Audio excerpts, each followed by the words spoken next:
See it coming, anyone can get it. Except for them thoughts and them pigeons. Promoting violence, who with it? Rest in peace to my critics.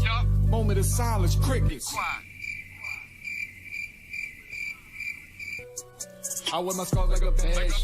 Had to work hard for the cash. Go and tell them why you mad. Bitch, I be all in my bag. I wear my scars like a badge. Had to work hard for the cash. Go and tell them why you mad. Bitch, I be all in my bag. I wear my scars like a badge. Had to work hard for the cash. Go and tell them why you mad. Bitch, I be all in my bag. I wear my scars like a badge. Had to work hard for the cash. Go and tell them why you mad. Bitch, I be all in my bag. Slickest old heads you ever see. I'm connected, you can tether me. Chase it till I'm in that Royce truck with the 7 seats. They say I'm hot, like fucking on leather sheet. I'm 5 alarm blazing, level 3. Had to fight my way out of the devil teeth. Baltimore official, sit me right next to Mellow seat. Fantasize on that lime green Lambo with the yellow seats. Puffing that lime green with the yellow streaks. With a fine piece with the jello cheek. After 2 shots in the lead, I tell her eat. I hit the lights and turn the switch on. I never sleep. You pussies is hella sweet. Give them 1, but I sell them 3. Get them done, watch the rebel eat. Let the bass ride, let the treble speak. I'm on the bass line, you better let them eat. Dude crush and tell them better bag. Foul play, you gon' catch a flag. Drumming the mad, come through with nothing on top of the jag. Bitch, I be all in my bag. Bitch, I be all in my bag. I got the drip, watch me drag. Bitch, I be all in my bag. I wear my scars like a badge. Had to work hard for the cash. Go and tell them why you mad. Bitch, I be all in my bag. I wear my scars like a badge. Had to work hard for the cash. Go and tell them why you mad. Bitch, I be all in my bag. I wear my scars like a badge. Had to work hard for the cash. Go and tell them why you mad. Bitch, I be all in my bag.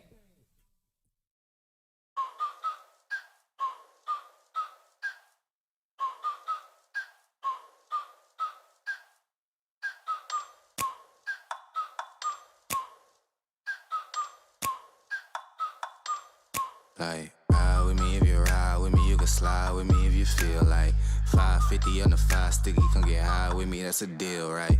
Ride with me if you ride with me, you can slide with me if you feel like 550 on the 5 sticky, come get high with me, that's a deal, right? That's a deal, right? That's a bet, right? That's a bet, right? That's a deal, right? That's a deal, right? That's a bet, right? That's a deal, right? That's a deal, right? That's a bet, right? That's a deal, right? That's a deal, right? Ayy, coming down like precipitation. I ain't never met a limitation. Hate plotting my elimination. Gotta go to Google for the information. I'm a superstar, so I gotta shine. Top dollar be the bottom line. Bottom feeding niggas out of line. Turn your heart rate to a dotted line. Yeah, my zodiac probably dollar sign. Got the energy to win it, my nigga, I'm feeling great. Got a date with destiny, focusing on my fate. I don't give a fuck what you rapping, you been a fake. I'm everything that they ain't, it can't be, it won't be. Wanna see me fall, I can't go, I won't leave. Coming from the block with plain clothes and police. Straight up to the top with bankrolls and rollies. Ride with me if you ride with me, you can slide with me if you feel like 550 on the 5 sticky, come get high with me, that's a deal, right? Ride with me if you ride with me, you can slide with me if you feel like 550 on the 5 sticky, come get high with me, that's a deal, right? That's a deal, right? That's a bet, right? That's a bet, right? That's a deal, right? That's a deal, right? That's a bet, right? That's a deal, right? That's a deal, right? That's a bet, right? That's a deal, right? That's a deal, right? Ayy, 12 can't really stop shit, so I'm still pushing like a mosh pit.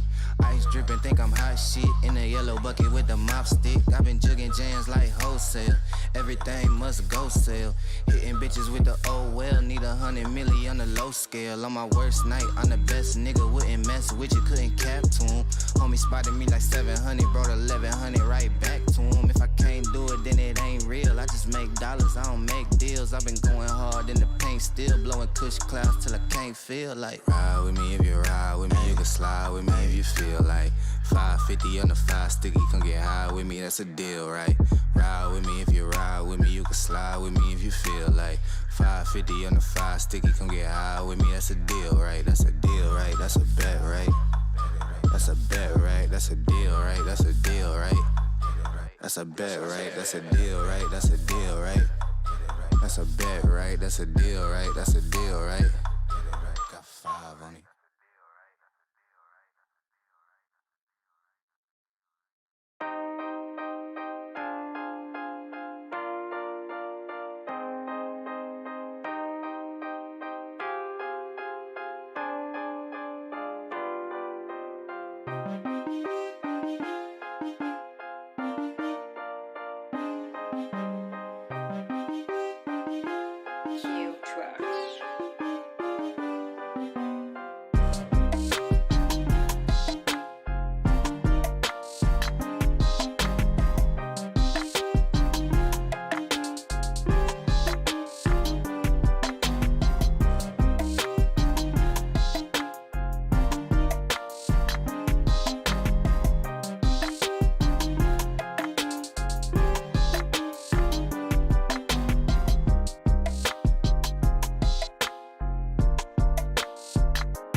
A lot of you question whether or not I'm here for truth.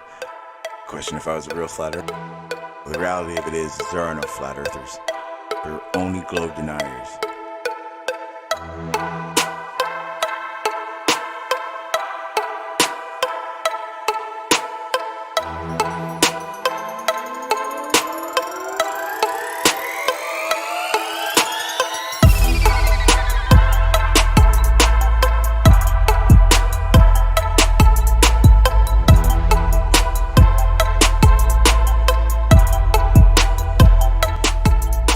Every flat earth evidence really is just a globe phenomenon, explained by the globe.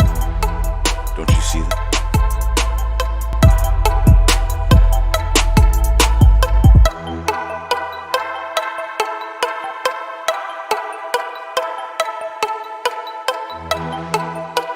See, I'm still here for truth.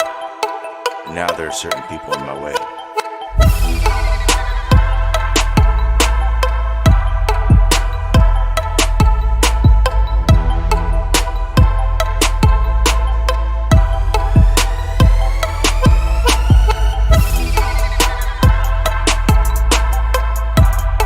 You can deny evidence, but you can't deny truth.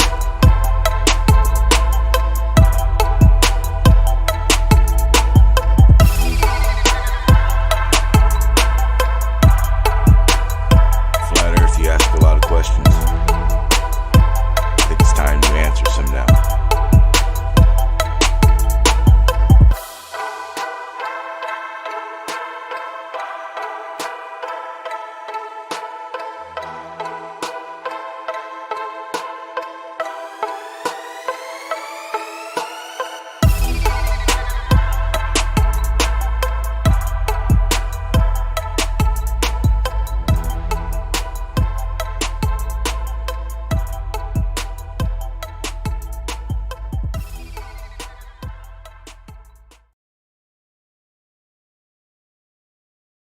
What is up, party people? All right, so a lot to talk about today, and it's gonna be fun. Last night I had a very interesting debate slash discussion slash conference slash argue. I don't know, but it was a fun little tussle with the 24/7 server over at Debate Flat Earth and More's server last night, and I'll talk about that. It was interesting. We're going to look at some more of the Plain Truths footage. This one is going to be a little bit different from the wonderful footage that we were watching yesterday. If you guys haven't checked it out, I'm pretty sure in the top right, if you hit that little I button, you'll see the upload that I uploaded last night of the container ship, the platform, and the crisp horizon. So go ahead and check that out. It's basically what we watched yesterday, just cut down to a 4-minute video of just the container ship and everything. So it's just a better footage for it. And if you guys want to use it, go ahead and take that footage, please go ahead. That's actually why there's no intro with it or nothing. Just so if you want to use that footage, it is for the masses. Also wanted to kind of go into something that I noticed in my chats. So yesterday's upload, Travis had responded to people that had commented themselves saying good video, blah blah blah. And one of the things that I noticed he didn't do was explain his point again.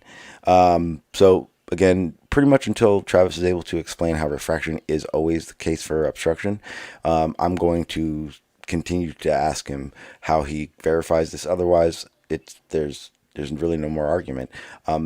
These next probably 2 more streams of the footage that we're going to be looking at isn't to disprove any ether band. We've done that already, and I say we because I didn't do it by myself. I did it with the people on the panel, you guys in the chat, with what you're seeing, and etc. It's merely an opportunity to actually look at some good footage that the Plain Truth actually does have, and maybe he'll show it.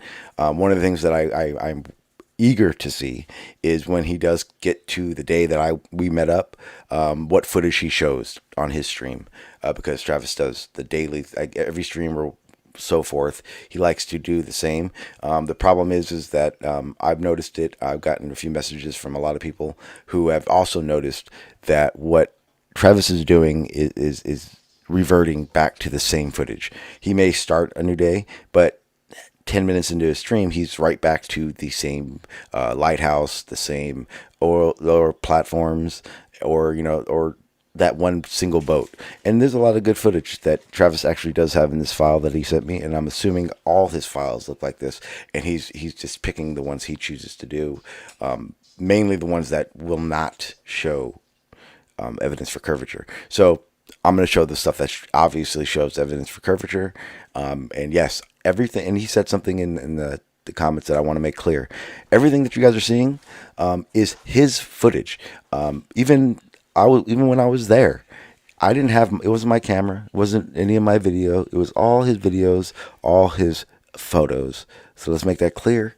He had said something in there like, oh, well, it's my footage. Yeah, Travis, it is your footage. Thank you. I was being thanked for showing this footage that isn't shown like it should be. So with that being said, again, everyone in the chat and that people that join the panel and discuss these stuff, thank you, because you guys are the ones that help show that the ether band is a fallacy and delusion of how things work. Let me go ahead and say what's up to people in the chat. I did not forget, I promise. RT96, what's up? Plain Truth was here earlier, said I was competing with his live stream. No. Sean Smith, what up? What's up, Mr. Victory? What up, Truth Stands Alone? How you doing, my friend? What's up, C4?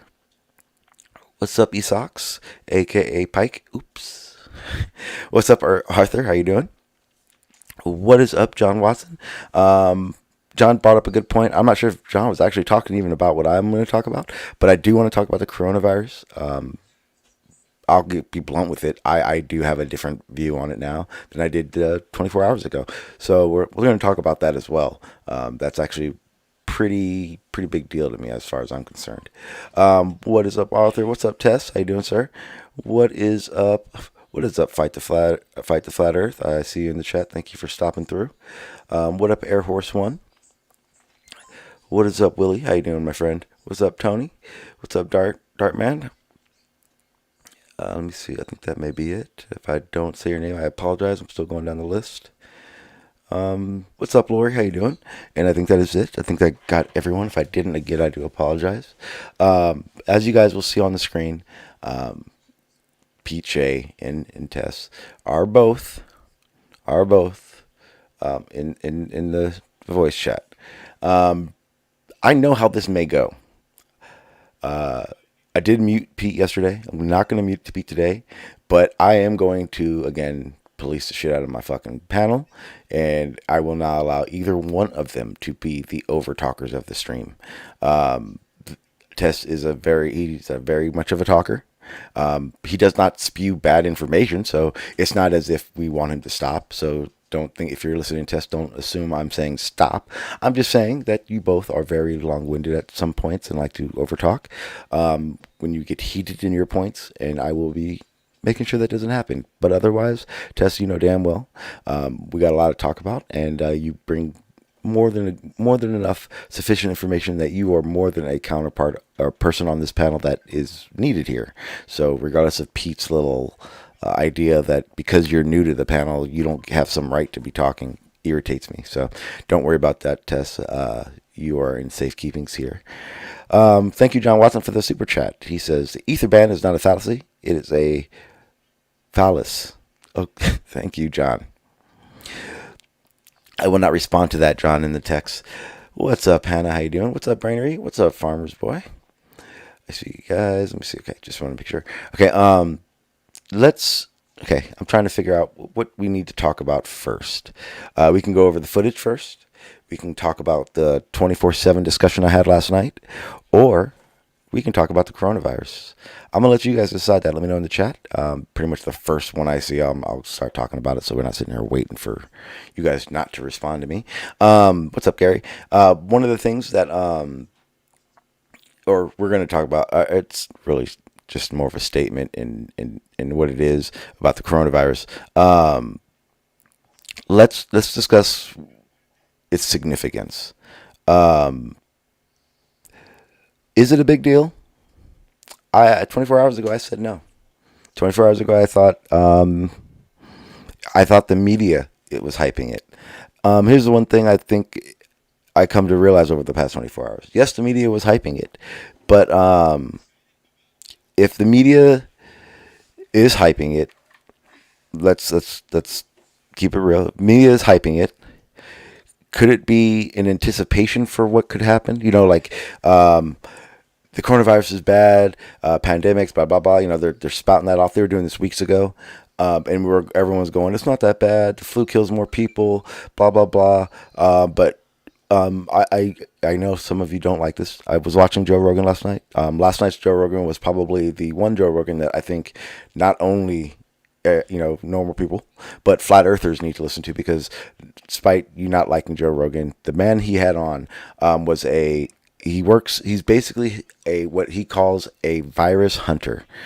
Basically what they do is they go around and find these situations where there are pandemics or viruses that never been seen before, and then they try to figure out what it is, how to create a vaccine for it. He came on and talked to Joe Rogan about it, and he explained what the problem is and the level we should be at. And in a very quick explanation, this is what he said. Yes, in the very beginning, the flu virus would look as if, yes, it does kill more people annually, but he said there's this thing called, it's like I forget what it's called, I'm sorry, but it's like the double effect or something. So basically 2 people are infected, they infect 4 people, 4 people infect 8 people, 8 people infect 16 people, 16 infect 32, 32 infect 64, 64 infect 100 what is it, 108 or 128. So it's one of those situations, and now we're getting to the point where we're at those high numbers where 500 becomes 1,000, 1,000 becomes 2,000, 2,000 becomes 4,000, etc., etc. Again, my panic level is still at 0, but the idea that it's not here. It's not, it's not happening everywhere as everyone would perceive. But the realization of it is this. It's everywhere. It's going to be everywhere. The guy said that we're in the start of it. He says for over the next 6 months is when we're going to see what really happens. And it's going to get worse, he said. How true is that? I don't know. But he's an expert. I'm not. One of the things that I also realized, and this is the actual reason why this became a situation to me.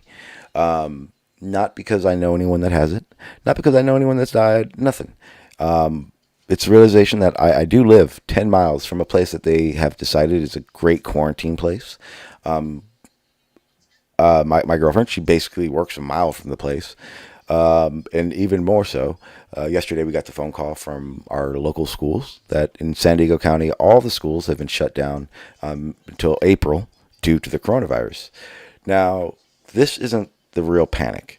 The panic I got was, where the part where it turned my idea of this around, was when I thought, what if the idea that, when I said media hypes it, what if in that it skews where my panic level is at?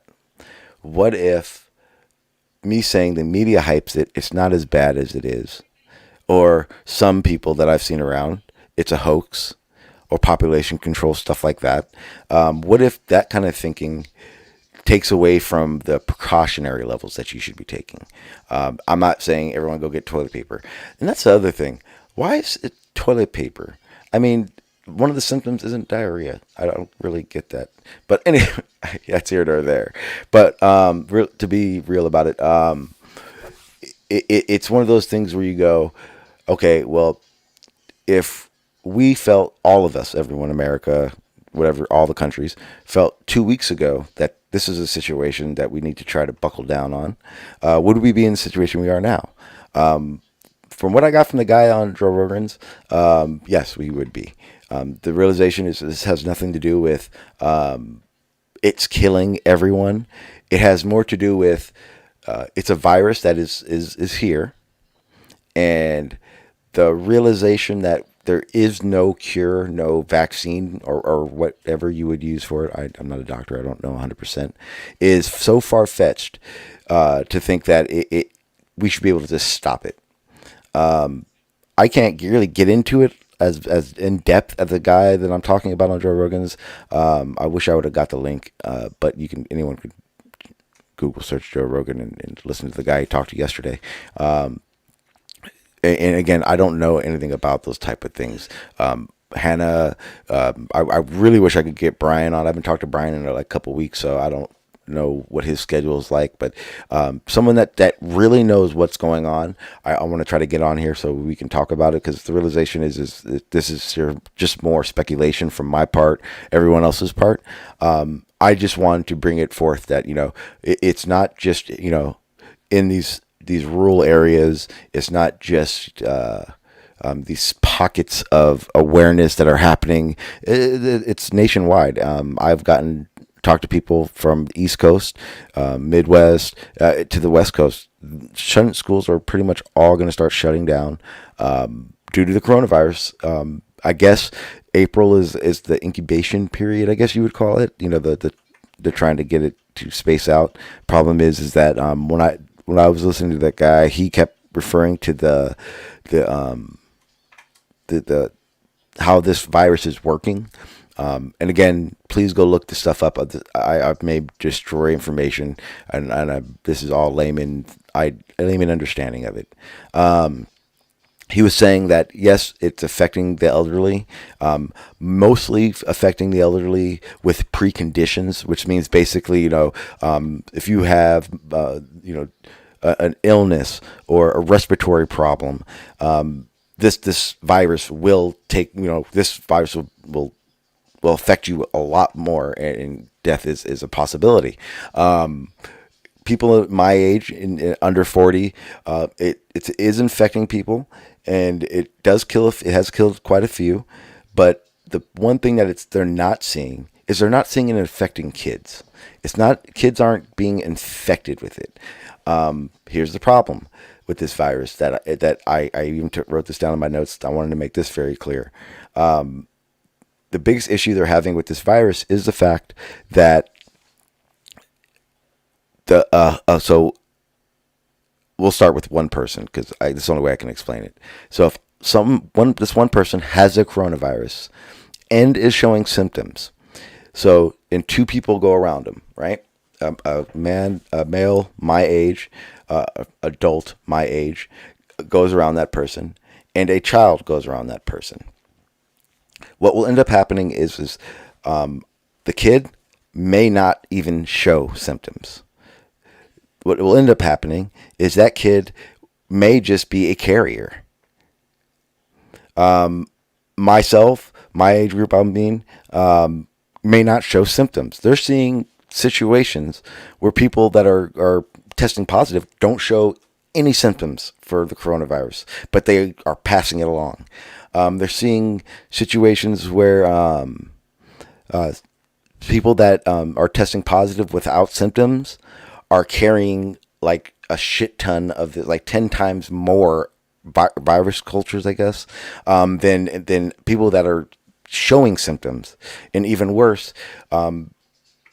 they're seeing people that are passing away from the virus with less cultures and less of this virus in them than people that are carrying this 10 times amount and no symptoms. So there's just so much about this virus that they don't know, that stopping it is not even a possibility right now. Like, they're not even thinking, how are we going to stop this right now? Right now, they're thinking, what is going to be the long-term effects? There's a lot more other things. I don't want to monologue the whole time about this. I know a lot of people have opinions about this, so I'm going to go to the Discord with this. For the if anybody wants to join the panel, and again, if you're new to the channel, I run a very open panel. So even though my title has specific things, even though I've said this is this, come to the panel. If the conversation that you want to have is more interesting, I can change it. I don't mind.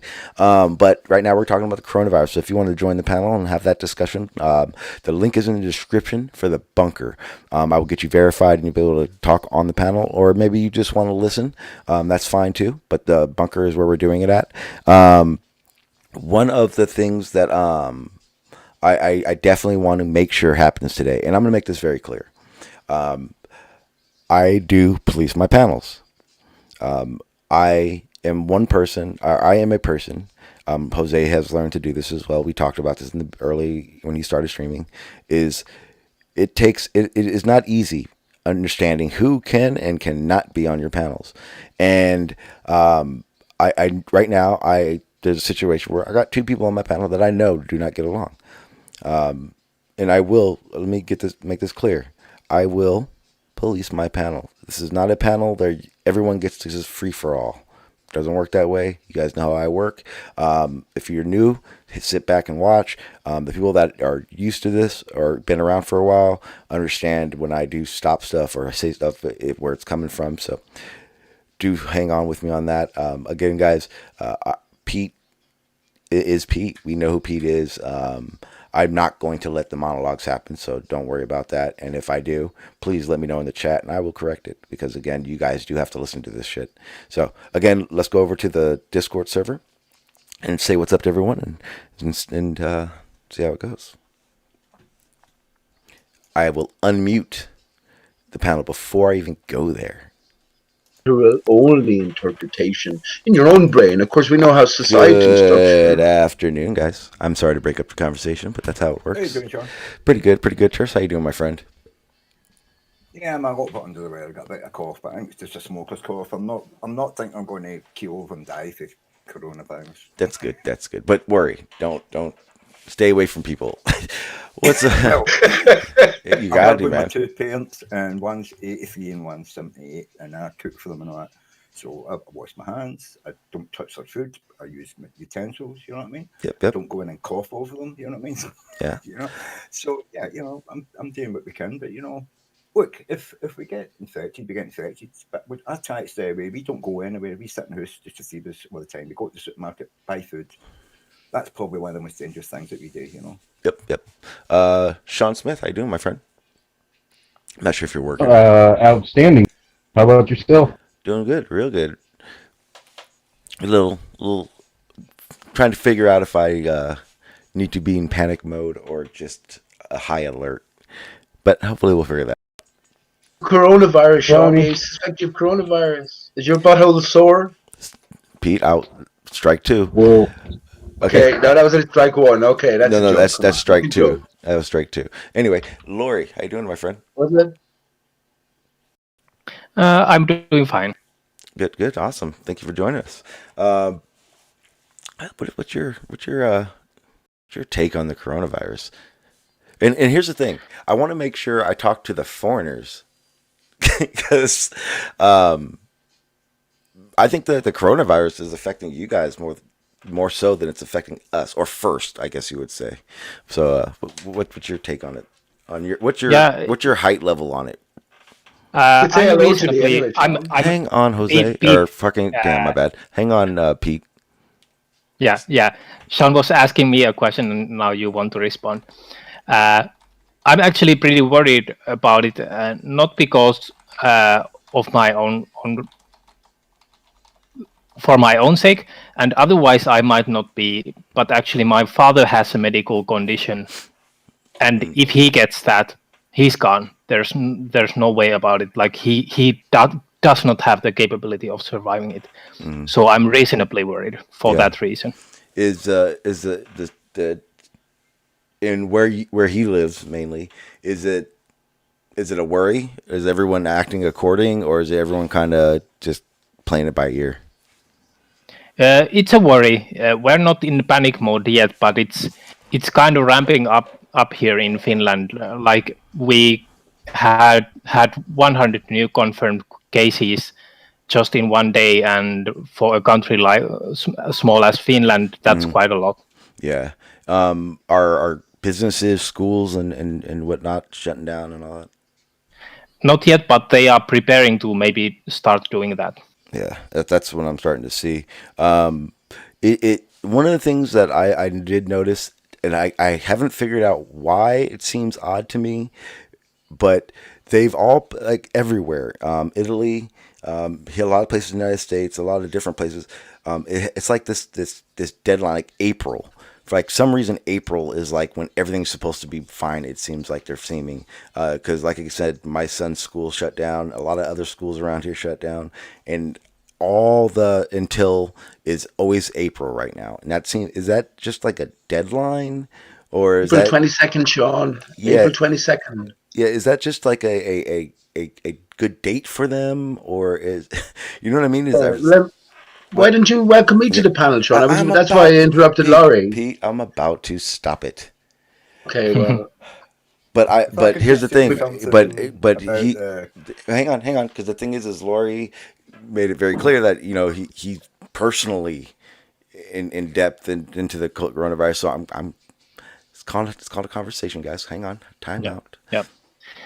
I think maybe the April is just, maybe they are looking at the statistics. Maybe it's supposed to be some kind of leveling off place. But see what happens. Like I said, here in Finland, it's still ramping up at this point. Yeah. California just is, I think, I forget the number now. Like I said, it's only really been the past 24 hours. Literally 24 hours ago, I was in the state of, I think the media is hyping it up. How much do we really worry? Even worse was, oh, well, me and my son are we're healthy like bull. We don't need to worry. But then, when I heard that guy talking about things, it really put it into light. And again, like you said, it's not just, hey, me and my son are healthy, let's see what happens. It's, hey, my boy Laurie's, his pops is sick, and it's coronavirus is actually really dangerous to him. And that's what we got to realize. It's not just about the single person, yourself. It's the mainstream of it all, because in that Joe Rogan podcast that I listened to, he was also explaining the other stuff that happens when this pandemic or something like this happens. It's not just everyone worry about getting sick. It's it's all the other medications that have to be shipped from China and all et cetera, et cetera, et cetera. But to me, it's a much bigger deal than I thought it was. So we're going to be talking about it a little bit more over the time as well. But yeah, Lori, definitely keep me informed on what's going on in your area and all that stuff. Sure. Yeah. And that goes for everyone. Anyone with information or that or facts, please, about what's going on in your area or in general, let me know. Or spread that on to everyone, so we can kind of get an idea what's going on. Again, I was just going to say about Scotland. We've had supposedly yesterday we knew of 60 cases of coronavirus confirmed in Scotland. One South Lanarkshire school has been closed temporarily due to the coronavirus. So that's what one school. But and Nicola Sturgeon, the Prime Minister of Scotland, has said that First Minister of Scotland, rather, has said that this was yesterday. The government is not advising the closures of any schools in Scotland at the moment, but they're keeping it under advisement. Yeah, and see, and that would be because like you guys are kind of isolated. You guys are kind of isolated. I don't see any runs on shops here either in Scotland. Sean, Terrace is really, really, really quiet. I fixed his volume. Am I quiet again? You've gone straight into the deep end without introducing me as well. I'm gonna turn it up, Tess. So don't worry about your volume. I'm gonna turn it up on my side. Yeah, okay, mate. Yeah. That way we're not playing the who's gonna turn it up game. I just turned you up. So let me know if you can hear him. Well, now go ahead and test it out real quick, Tess. Yeah, you can hear me now, guys. Test. I can hear you. Everyone else in here maybe check. He's very low. He's low, man. He's very low. Check his user volume. Click on his name. Reload. Turn that up. Yeah, tell him to reload, Sean. Or maybe reloading may work too. Oh, I know what I can do. I can change the location thing. I'm pretty good at knowing how to do that now. Hello, hello. Can you hear me now? Give me 1 second, cause watch. Desperately loud. I'm about to. Hang on. Watch this. Hang on. There we go. Now try it. Yeah, everyone should sound better. 1 2 1 2 check. Hi there. Yeah, you're gonna get turned down because you stop yelling, Pete. Damn it. Okay. No, I'm trying to get used to the volume, and I'm trying to be. I know, Pete, but you gotta just hang tight. What's up, John? How you doing, sir?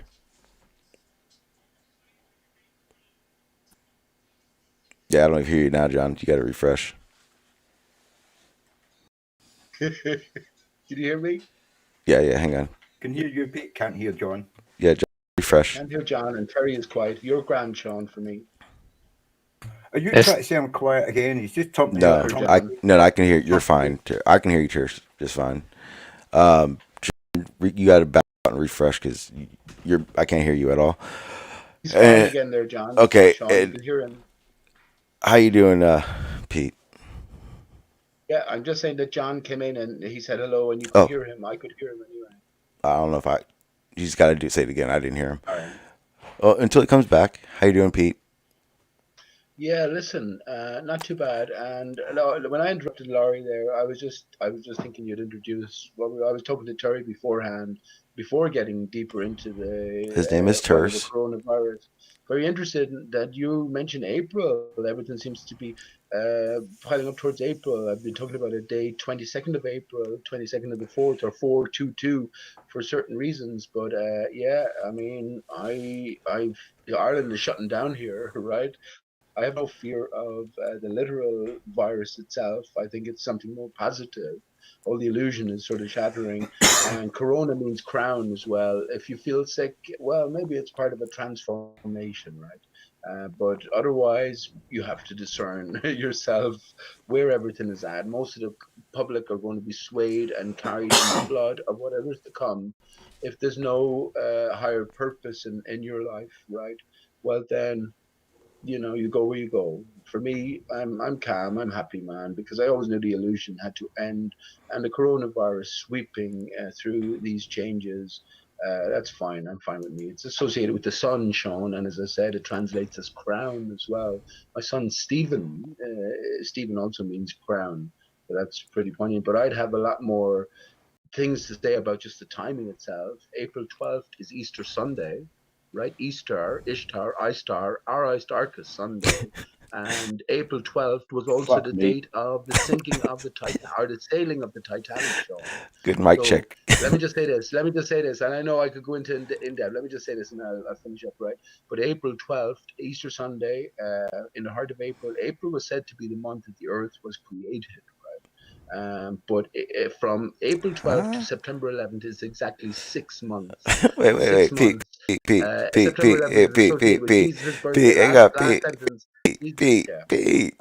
where the hell does it say Earth was made in April? Yeah.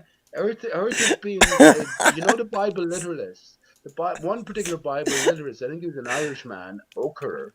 He counted up the genealogies and all of the sort of history, giving them specific dates and times for the span of the ages, and they're all mentioned in the Bible. Apparently. Wait. Hang on, Pete. Hang on, Pete. Yeah, okay, that's the best part. Hang on. Let me ask you something. Can you name the 12 months? It's not a question. It's a simple question. I just want to make sure. Go ahead. Well, I could go into much more detail than that. No. January, February, March, April, May, June. There's 2 added, right? April, May, June, July, August, September, October, November, December. Okay. Now I'm gonna ask you a question. Do you believe when science, whenever the creation of Earth was happening, right? Do you believe they had a calendar, dude? No. Okay, perfect. Then April has no significance to the creation of the Earth. I just wanted to clarify It that. does. No, Sean, Pete, you I just understand. explained why it has zero So relation to it. let me respond then, Sean. Okay. So it does if you understand that those who are writing the story know the story. What April really represents Wait. Fuck all this. Hang on, stop. Forget the hang on. creation of the earth. Forget Obama, Will Yeah. Smith. Who I never is mentioned hang on. that. Who is writing the story? Well, this is the question. Let me No, no, just no, no, say no, no, no, no, briefly. no, no, Pete. I'm gonna keep you on point. Who is writing the story? Maybe ultimately it's you, right? Maybe Okay, ultimately it's like Okay, wait. So I'm writing the story. Are you sure? Because if I was writing the story, Pete, I think I may have had you killed off by now. well, We would have smoked a it's a bit joint first. hurtful, I guess. Oh, Pete, come on, man. I'm playing. You know that. Okay. Plenty other people would have me killed off by now, Sean. Yeah, but again, But that's okay. But we'd hang out first. But maybe I'm a necessary part. Maybe you challenge yourself. Imagine, John, you have No, a no, younger no, no, son. no, I'm not no, sure no. about any Stop, other stop, stop, children. stop, Pete, Pete. Yeah, but let me Who look. is Don't please writing? stop me No, no, after no, one no. sentence. Who is writing the story? So when I said maybe you is, I think there's a higher power here. And the way I like to sort of think about it is, imagine you for your son or me for my son. Set him. No, You could Pete, write Pete, a Pete, virtual Pete, Pete, Pete, Pete, reality Pete, Pete, program Pete, and Pete, put them Pete, into it. Pete. Okay, who wrote The Shining? Come on, you're getting me into deeper areas that I I've done know, no, research no, into. no, no. Okay, fine. How about this? Um, what company made Mickey Mouse? Disney, right? Okay, perfect. See how I asked that question and you said Disney. Okay, here we go. Who is writing the story? Disney stole Mickey Mouse as well. Who is writing the story? Sean, No, how am I Pete. supposed to Okay, know? Pete. Okay. Then how do you know there's a story? Right. I know there's a higher power. When I mentioned you, it's a possibility that you yourself have written the story and you have entered Have you into the story. seen this Sean, will book? you stop interrupting me No, after? Pete, because I asked you a question and you're meandering. If you can answer these questions, I could better understand where you're coming from right now. So I'm going to ask again. Who, okay, you said, okay, you don't know who's writing it. Have you seen this story? Like, how have you verified this is a story being written? All my research, right? All my research and all my conclusions, fundamentally, it all comes back to two things: the dodo and Aristarchus as ultimate Wait, symbols. I have That's it. a better question. Better question. Now come the Do questions you that are have giving you the answers. free will? Well, you do within confines, right? Because Earth is a certain thing. Our experience here No, is nope, defined nope. by certain There's parameters. no real confines to it. It was a simple question. Do you have free will? Do. Okay, if you have free will, therefore that means there is no story. Because if there was a story, we wouldn't have free will. We would be doing as to the story ties to. Oh, but the very fact that you're a human being means you're constricted by a certain form and Okay, formulation, so Sean. if That means you're if reading a somebody book, made Pete, you, hang on, if you're no, Sean, no, no, hang on, please. if you're reading a book and the book is so and so and so, if I skip to the very end and read the last paragraph, the story will Won't not make sense, change no right? matter what. It will always stay the same. Right, So it will. therefore, that book, the characters in that hot Mike and Lori, that That's why I'm that confident no Aristarchus is no real, Pete, I'm Sean. not done. So that means that you're hot Mike and Lori, and you got to let me know in the chat when you're back. Someone let him know in the chat. Okay. What I was gonna say is that means the characters in the story don't have free will, Pete. Does a character in the Twilight books do they have free will? For certain insiders, I say the truth is always known, Sean. It No, depends on no, who that's is not what I setting up asked. the arena. What's your favorite book, Pete? I have to think about that. Well, let me know. I need to know. It's a good question. I want to know. most significant book, I guess, is Hitchhiker's Guide to the Galaxy, which Perfect. I read to my son when everyone else was reading their Yeah, children I remember nursery that. rhymes. I remember reading that book. Okay, so check this out. Let me ask you a question. Ready? Do the characters in that Wrote it. book? Who wrote it, John? No, I don't remember. Do the characters in that book have free Chris will? Adams. They have a life of in a certain sense. Do the characters have free will?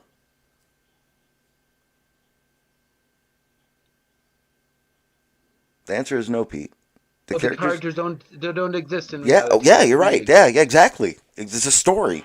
Exactly. It's not. They don't exist in reality. Right. They don't have free will. Pete, we exist in reality, and But we have free. something No, hang on, and John. we have The free brain will. that did exist in Therefore, reality the brought them story into that you're being. constantly telling us we're all part of is But Sean, false. why are you not letting me finish sentences tonight? Right? Because I know if I let you, Pete, you'll monologue. Here's how I know, Pete. You More ready? monologue. Pete, here's how I know. You ready? For the past 20 minutes, we have completely stopped talking about the coronavirus to match for what Pete wants to talk about. This is what I was talking about, Pete.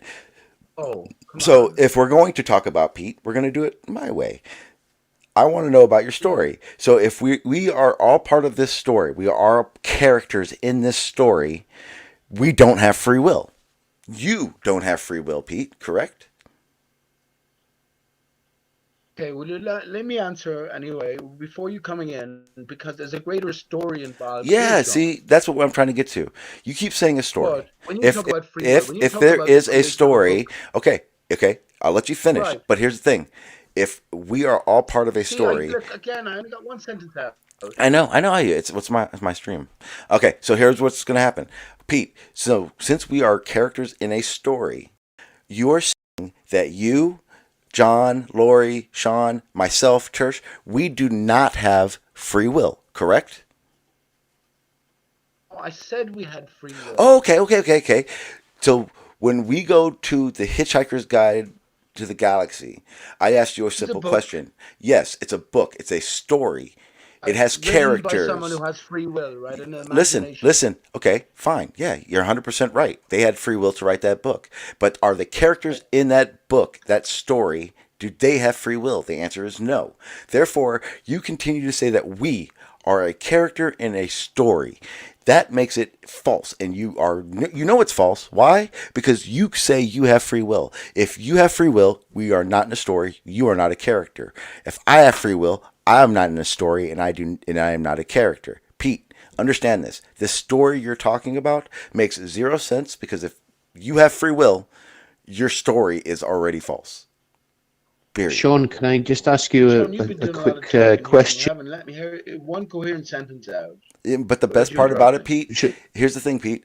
You've said so little, yet I've been able to. It is fair. It's 100% fair because the questions I asked you are simple questions that are to understand where you're coming from. The problem with understanding where you're coming from is you're saying something that doesn't make sense to the reality of which we live. So then when I question that, you're getting frustrated with it. Sean, can I ask you a quick question? Yeah, what's up? What's up, John? I was just wondering if I was just wondering. Pete, hang on. I said to use that as an example. I understand that, Pete. But here's it.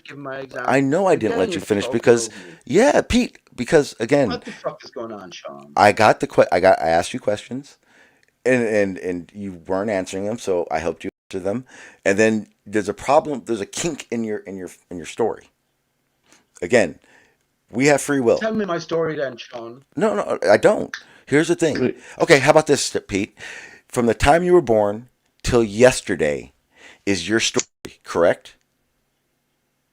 Do you know it or do I know it? No, you know it. It's your story, right? Well, therefore I have the advantage over you because you know very little about my story, right? You're 100% right, but I asked you a question. Is it your story? From your birth to yesterday, is it your story? For me, it is. Okay, here you go. Now, check this out. You ready for this? Now, check this. Out. You ready for this? Pete, your story from your birth to yesterday, does Pete have free will? No. Pete, in your story, doesn't have free will, Pete. Therefore, you do not live a story. Your past is a story. Where are we now then? Where is Pete free now will? then, Sean, in terms Wherever of that you story? want it to be, Pete, because you have free will. You've already said that. Can I ask my quick question Well, to just Sean? transfer Pete Absolutely, into John. Sean. Hang on, Pete. Sean What's up, up to John? yesterday. Does Sean have a story up to Yes. yesterday? Yep. And it doesn't have free will. And has Sean defined Sean's story? Hang on now, Sean. Let's reverse roles. Okay. So yes or no will do. Yeah. So has Sean defined his story up to yesterday? Absolutely. Right. And does Sean understand that his story is solely applicable to him and no other being in this world? Nope, not can true. relate to that story? Not true. Pete, you want to know how I know that's not true? Because my story Yes. involves not letting Pete talk yesterday. And in my story of not letting Pete talk yesterday, Pete decided that I was being mean to him, and he wanted to verbally tell me that I was being an asshole to him. So my story affected your story as well. Right, so that's our history, right? But here's the thing: we are not part of a story. But look, but we are not part. Look, Pete, we are not part of a story because we live in the reality of free will. Characters in a story, Pete, don't have free will. Even our own stories. Sean, you actually cut me off just at the end of that sentence when I said we have free will within certain bounds, and that is a form and formulation. No, you have free will. No, Pete. Hang on, Sean. No. Again, Show me. finish, Name man. one confinement Form and of free will. formulation within the Name human form. one confinement of free will. Sean, do you understand what I said there? Yes, and I'm asking you. Tell me a confinement of free will. You said there are confinements to free will. What are the confinements to free will? The confinement is we were born as humans, right? So if we were put into some sort of a bio machine, then we are confined by the restrictions of creation. I guess, are we? Okay, we are creation. carbon life forms, Pete, and we breathe air. Yet we invented scuba diving, so we can go underwater. That's meaningless. No, Sean. it's pretty significant You because have to first 200 years ago, air, because right? 200 years ago, people couldn't live underwater, and guess what? Now we got men and women, or no women, men. And that's not being sexist, people. That they live in submarines that can be underwater for 6 months at a time. But they live in submarines. They don't live underwater. Where's the submarine at? I'm going to make my I'm going to make my point even if it kills you all. Yes, no. We're done. Go ahead, John. What's up, John? I just wanted to ask your permission, Sean. You know, if you're going head first into Pete's rabbit hole, would you mind if I tied a rope onto one of your ankles? You know, for safety's sake. John, if we have a conversation with Pete like I just had, everyone would be more grateful. That's how the conversation needs to be. April. Well, yeah, Pete. Hang on. I don't know why April's been pushed, but I want to. But I have thoughts on that, man. I'll take a break for a while and I'll join again. All right. Okay. Okay, Pete. That's. I'd also. Okay. I'd also like to add that that I have free will, but then I don't have a choice. I don't have a choice. I have free will. I like that. I'm just going to say, Sean. I came in early because I thought we might have a wee discussion about seed and clouds and stuff. You've just wasted all that time talking to Pete about. But I don't know. Really. Well, here's the thing, Terrence. Here's the thing. I want you to look up on the voice chat list. You see? Do you see what's right next to Pete's name? Yeah, it was good. There you go. I've known Pete for a while. I know how to deal with Pete. It's whether or not I let it go, and I didn't let it go. Oh, today. You mean you're mutual? Yeah, I just trust me. We painstakingly went through that for 20 minutes. It was worth it. Okay. I mean, we can continue to talk about everything. Bro. But just to introduce myself, I'm on very much the same page as Laurie.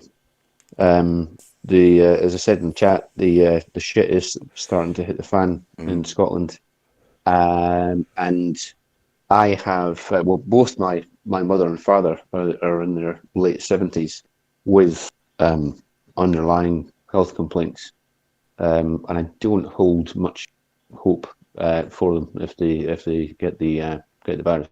Yeah, you were saying the other day that you were talking to your mom about it, right? Yeah, well, I finally convinced her not to make the journey to church tomorrow, and sit in amongst lots of people.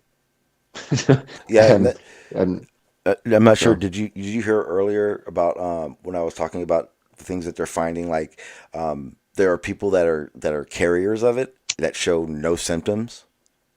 yeah, That to I me, mean, that's crazy. about 80, something like they reckon. I mean, I'm sure the figures will change, but something like 80% maybe people either are asymptomatic, showing no Yeah. symptoms Okay. at There you all, go. or they have like the symptoms of a cold. Yeah, and they were saying the crazy part was like they're saying the people that are showing symptoms and that are like they're contagious. They're all contagious. They I guess when they swab like at their throat, they'll find like a certain amount of the virus in that culture, and then go to the person that doesn't show any symptoms, and they'll swab them, and they have like tens or hundreds of times more of the virus in that culture, and they're not showing any symptoms. Yeah, I mean it's there's so little known about this virus. You can't. I don't think really you can glean very much rock solid information about it from any of the figures. It's just too early. But my partner is a nurse in one of the big hospitals in Glasgow, which I won't name. But there is talk of that hospital becoming a quarantine. The whole thing, the whole hospital becoming because of its situation geographically, becoming a quarantined hospital. And there is a guy in there right now who is about 30 years old with no underlying health problems, who is literally fighting for his life. So it's just, you got to just keep your eyes and ears open and just be sensible and limit. There's no sense in panicking, but certainly don't make unnecessary contact with people. Make sure you wash your hands, and we'll just see how it goes. That's a scary part right there. What you just said, wash your hands. You know that does nothing for coronavirus. Remember, it's a respiratory virus. It's airborne. Well, the thing. Airborne. It's carried it's not. in, It's not just. It's not just. No, it's airborne. It's It's not just definitely airborne. Yeah, it is airborne. It is airborne. But a major method of the transferal of the infection is touching something with your hands, rubbing your nose, and then touching your mouth. Okay, yeah, you're right. Okay, I see. So I mean, it can. I don't really want to be alarmist, but I mean, it's the aerosol. Even if you're wearing a mask, that's what they're saying. Any mucous membranes through your eyes. Yeah. So. But again, I personally, like Laurie said, I mean, I'm really not concerned about my own health. I imagine, with my partner working in hospital, she'll get it. I'll probably get it. But I'm not really worried for myself. I am very, very worried for my parents. So that's that's it's quite a big concern. I had a really big rant on the phone Yeah. last night to my mum and dad, just to try and impress upon them, just just Yeah. Well, just do what I'm yeah. telling you, And please. and it does. And again, Well, it that's kind what of. I I'm in the don't same. hug I'm in the my same parents. boat. Hang on, Terrence. I'm in that same boat, John, because it does extend. Because, for instance, I've probably talked about my brother quite a few times here. My brother, I think it's about 8 years now. About 8 years now, had a liver transplant, which means he will forever be on all those meds and dealing with certain situations. And one of the things that is his key goal in life now is to not get sick, because obviously everything that he's dealing with is it's already destroying his kidneys. Like, he's going to have a kidney transplant soon. So the coronavirus is pretty much like a serial killer for transplant patients. You know what I mean? Yeah, 'cause Right they're now, taking yeah, meds to suppress yeah, their immune system. exactly. Right now, every transplant person on Earth is in dire fear right now. We're talking about elderly, even with preconditions or not preconditions, being susceptible to death to it. Understand that transplant patients, their immune systems are completely shut down to keep the organs from rejecting the new organ. And they do this with a balance of meds that don't have anything to do with any other sickness. So when a sickness comes in, all the meds in your body kind of go, what do you do? Well, I don't know. What do you do? Let's go to sleep. And viruses take over.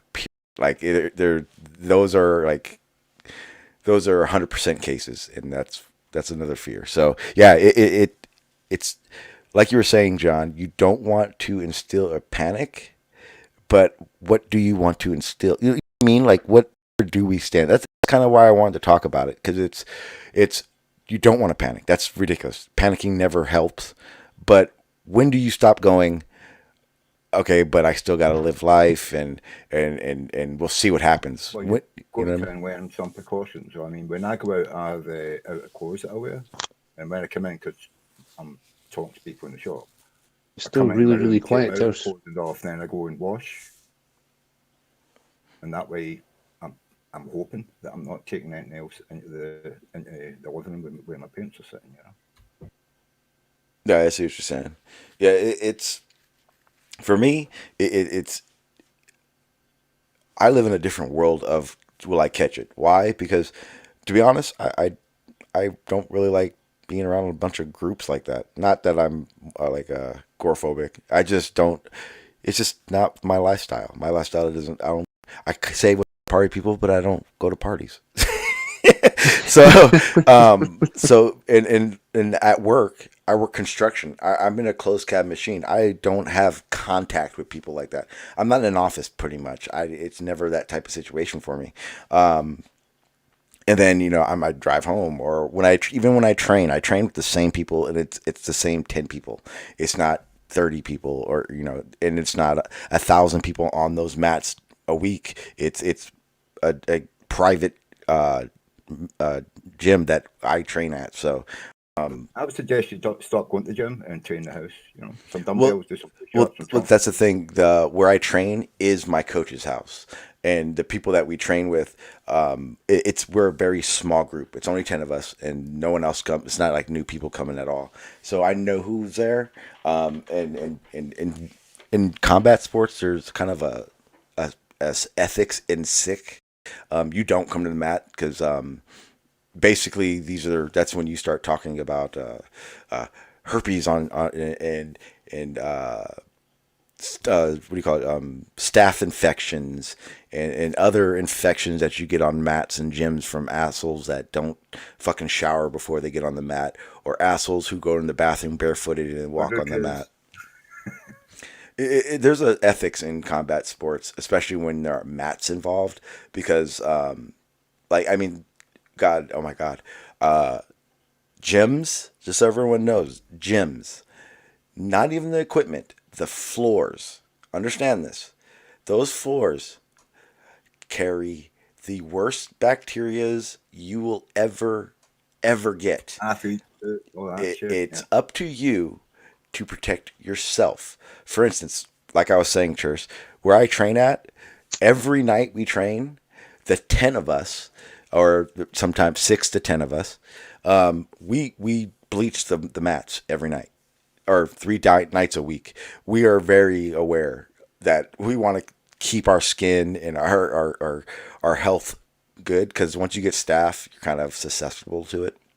So yeah, we keep it clean, and so my life doesn't revolve around being around hundreds.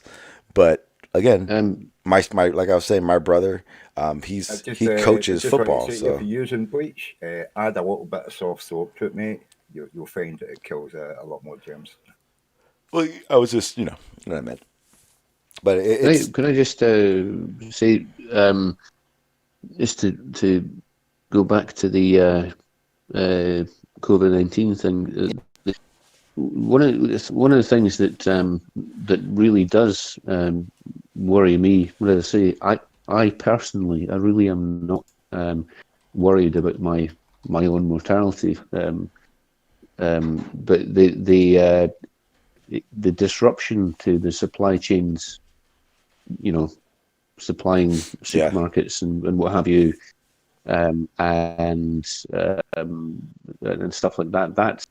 That is something that really worries me. Mm-hmm. And just going back 2 or 3 years, we had a very, very hard winter in Scotland, and there was a lot of snow, and it didn't take very long at all for the shops to be empty. Yeah, one of the things that guy on Joe Rogan's podcast was saying when it comes to the supply chains is anyone who takes any medication, look on your bottles. On that bottle, it will either say a name or it will say generic for. There's a 95% chance that if your bottle says generic for, your bottle, those meds come from China. We're not getting any supplies right now from China. So if your meds are like there are some medications that are they keep in low quantity, and it's harder to get, or it's more expensive, so you get like low numbers when you get them. We're not getting anything from them right now. So if there are patients that need this medication daily to stay alive, they're honest to be God, there's a chance those things can run out. And the United States, it's not like it's us that are buying, or insurance companies that are buying from China. It's the United States government that buys from China, because the United States doesn't want to spend money. They want to save as much money as they want. So they buy most of our medications overseas. And that's why 90% of your medications are normally now generics for. That's how the government was able to devise Obamacare. That's how they're able to do the Medicare crap. They just instead of how the insurance companies give you the choice of generic or the main drug. Well, the government said, well, now that we're in charge, and it's our money, we're going to start buying generic. So they started buying generic from China, and that's what they give everyone now. That's very simple, but the problem is, like John just said, supply chains are fucked. Yeah, your groceries are fucked, but even worse, the medications that you get are going to be screwed soon. Conspiracy in there somewhere, Sean. They decided no, to there's not a conspiracy. Why is there Pete? And now the virus comes from China. Okay, what about the one before that came from Iran, or I'm sorry, Saudi Arabia, or am I wrong? Yeah, I know it's that area though, Middle East. Is it that devious though, Sean? Could it be that devious that we have this enemy within plotting against our families? Nope. Because if it was like that, then why is every country affected by it? The biggest killer. Maybe the sick and the needy in every country will die from the lack of, and that's a big population. The sick and needy died from SARS. They die from the flu. They die from fucking pneumonia. They die from starvation. Pete, it doesn't mean that there's no conspiracy. That's what I was saying earlier. The biggest problem with is there a conspiracy in it is that it clouds you from preparation to save yourself. That's and I worry now, and no, John, because that's serious to me right now. Because, like I said, 24 hours ago, I would have said it's a media hoax. I'm sorry, nothing like that. I'm sorry, I don't know why I said that. 24 hours ago, I thought it was a media. It was media because you're talking nonsense. Media hyping. Yes, thank you, Tersh. Now I think it was media hyping for preparation. And the thing I thought was, wow, for 2 weeks now, media hype is what I thought it all was. And I thought, shit, me and my son are good. I stopped thinking about it. I didn't give a fuck. As far as I was concerned, it was like, okay, well, see how long this lasts. And then, like I said, 24 hours ago, not only did I watch that Joe Rogan podcast, and again, some people will be like, well, that's why you're all scared. No. The guy, if you watch it, yeah, he made it very clear what's next, but he also, in the whole second half of the podcast, made it very clear why panic and is going to distract you from what needs to be done. So look, so he said like this, put it this way, and everyone think about this right now. Right now, large groups of people are bad idea, right? So right now, everyone's in a panic and worried. All are at the stores buying everything right now.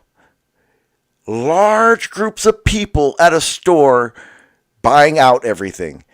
That's how shit's going to get spread. And that's what the guy was saying. He was saying, don't panic. Man, if everyone's panicking and they're saying stay away from large groups, all you're doing is creating a large group. It's pretty simple. Yeah, I mean obviously, Terrorists and the source of all the information we are getting. Yeah, the CDC and hospitals and patients. Pete, it's real. And Pete, don't go on that no one's dying shit, because if you do, I'll boot you from my server. That's exactly why we're not doing 9/11. Pete, if you can find a conspiracy in this, bring it with evidence and sources. Otherwise, dude. Huh? What? Why are you taking that approach, Sean? We're trying to find out. Because again, I told you right now. Okay, perfect. Okay, then don't think there's a conspiracy. Think about what needs to get done, Pete. That's why I was talking about, because when I talked about it 24 hours ago, I would have been on board with you, Pete. I would have been like, why is this happening? The doctor who basically found this virus tried to tell everyone, and the government suppressed him from doing it. Openly suppressed him. And he even showed the pictures. That's kind of shady. And the guy actually died from the virus. Okay, but here's the thing, Pete. Yeah, that shit happened, but now let's think about what the next step is. But again, for 2 weeks, I didn't think about the next step because I thought media hype. Well, we're in a situation now where media hype is kind of far-fetched to be worrying about now. Conspiracies about... Okay, let's talk conspiracies when we know what's really going on. How about that?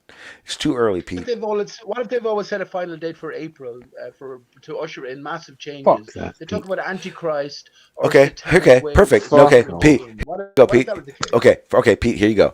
I will weigh the options. You just said, what if, blah, blah, blah, blah, blah. Okay, satanic and all this stuff. Okay, I can tell you right now, I'm going to read something that I read in the chat a little while ago when when this topic came up. I think it was Greenery that said, let me find it real quick. Okay, here you go. Ready? Here you go. Yeah, we've already talked about the deadline. And Brainery said it perfectly. And when he said it in here in the Discord, I went, exactly. He says, it's just a deadline that can be extended, Pete. Sounds like what it is, Pete, is a buffer to see if they can lessen the groups, these big groups of people, schools, places not needed to lessen the spread quickly. If it works, Just repeat if the it works, mainstream. if it You can works, look on the papers look, then. if it works, and all of a sudden the COVID cases just start dropping after that time, they may open schools up. But if they see, if they see the amount of infected jump up, then they know, okay, the schools need to be, the governments, the people that are looking out for people. Pete, it's Pete, it's not always about a conspiracy. It's not always about how are we going to do population control. It's not always about how are we going to fuck Trump Pete. is a woman. See, that has nothing to do with it. What does that have to do with what does that have to do with the coronavirus? What does that? You know who you sound like, Pete? Put in place. Yeah. Pete, you want to know exactly who you sound like? Poncho Pete. And Sean, these are all possibilities, and the fact that You sound like Poncho we Pete. don't need Good morning, Sean. No, stop. Hang on, Terse. Hang on, Davros. Pete. And here's why. I was listening to Shills versus Shills, and I'm going to say this right now. Step up your game, because your content is garbage. I just said shut up. And I watched an upload, and it was actually worth a shit to watch. It was the one where Poncho Pete talked to Dell. And again, I can give a shit less about Dell, but it made things very clear to me. Pete, you sound like Poncho Pete. You sound exactly like his rhetoric. Shit, and this was the only time in my life I've ever heard Dell make sense. You ready for this, Pete? Your shit, and this is why I think I muted you yesterday, and I'm kind of getting irritated. Your shit is irrelevant to the reality of the conversation. You may have a conspiracy theory about it. No, I'm actually feeling about it right now, and I'm not sure if anyone is new or Pete. You've been around a while, so when I get a inkling or an irritation, when I get an inkling or an irritation, or I guess you could call it triggered. It doesn't really matter, whatever you want to call it. I speak my mind, and that's what I'm doing right now. Fair enough. So what I'm saying is that I'm taking the coronavirus topic seriously enough that listen to me. I'm taking this topic serious enough that I don't have time for your conspiracies, your stories, or your other stuff like women and trans. I don't care, Pete. I don't. Those things are taking away from the topic at hand. So let me give you my thoughts on the coronavirus. No, Pete, you have. Okay, how about this? I know you. Look, you have. You said there's a conspiracy, and then the next. Yes, you did. You said it was a conspiracy. Okay, I'm going to repeat what you said, Pete. You said it was a conspiracy. You said Barack Obama or Michelle Obama was a fucking transsexual, and you said it's a story. Like in relation to the coronavirus. Yes, you did. You were talking. We've been. See, Pete. You're taking away from it. This is why, Pete. No. You're missing my references. Okay, Pete. Okay, here you go. I'm going to give you one chance, and I'm going to mute you if you don't do it. Pete, talk about the coronavirus. I don't want to hear conspiracies. I don't want to hear about the story. I don't want to hear about Aristarchus. I don't give a fuck about any of the flat earth shit about it. I don't care about your conspiracies about it. All I want to talk about is the reality of the coronavirus. And if you can't do that, I'm going to mute you. Go. Reality of the coronavirus. Well, it's a reality in terms of a narrative that is being pushed, and in every country, it seems to me now, the same story is given. This desperate virus, capable of being picked up at every hand's turn, is around every corner. So, whether you take it literally or not, Pete, that's a different matter. Are you telling me that the coronavirus is not contractable like they're saying? Is that what you're telling me? Listen, are you telling me that the numbers for infected people is a fake number? Are you telling me that the deaths from the coronavirus are fake numbers? I don't know the numbers. Okay, Pete, then what you're telling me is what I just asked you to do, you can't do, right? You cannot have a conversation about coronavirus without going into a conspiracy about it, right? Is that what you're telling me? Oh, Show me, like I said this before, if you got a conspiracy, come here with some sources. So put it this way, mute yourself, and I want to see 3 sources for anything you have to say about the coronavirus. I will look at it, and then if I verify that it is actual sources for something verifiable to say, I'll let you do it. Motherfucker, I am a dictator here. I've made that very clear. This is my shit, motherfucker. Are black, Sean. Have a good day, Pete. It's not going to do with being black, you ignoramus. Bye, Pete. So it gives you the profile. It gives you the platform to talk about stuff, and you just go on and on and on. Yeah, and that's why earlier verbal diarrhea crap. It's just it's not productive. And you hear it every day. Well, that's why I handled the conversation earlier the way I did. I stopped him. I made him answer. Stopped him. Made him answer. Yeah. And then I gave what I just did now. I knew was going to happen. All I did is give myself a justification to boot his ass. So I did. Well, returning to sanity. Yeah. The guy you're talking about, Michael Osterholm, is from Joe Rogan. Yes. I watched him. Yes. Part. Yeah. So I I watched that too, and obviously because he's obviously part of a group which, like you said, it warned the administration. Mm-hmm. Obviously, they predicted what was going to happen in a certain time frame. Yeah, I think he said January. They were voicing their opinion on it.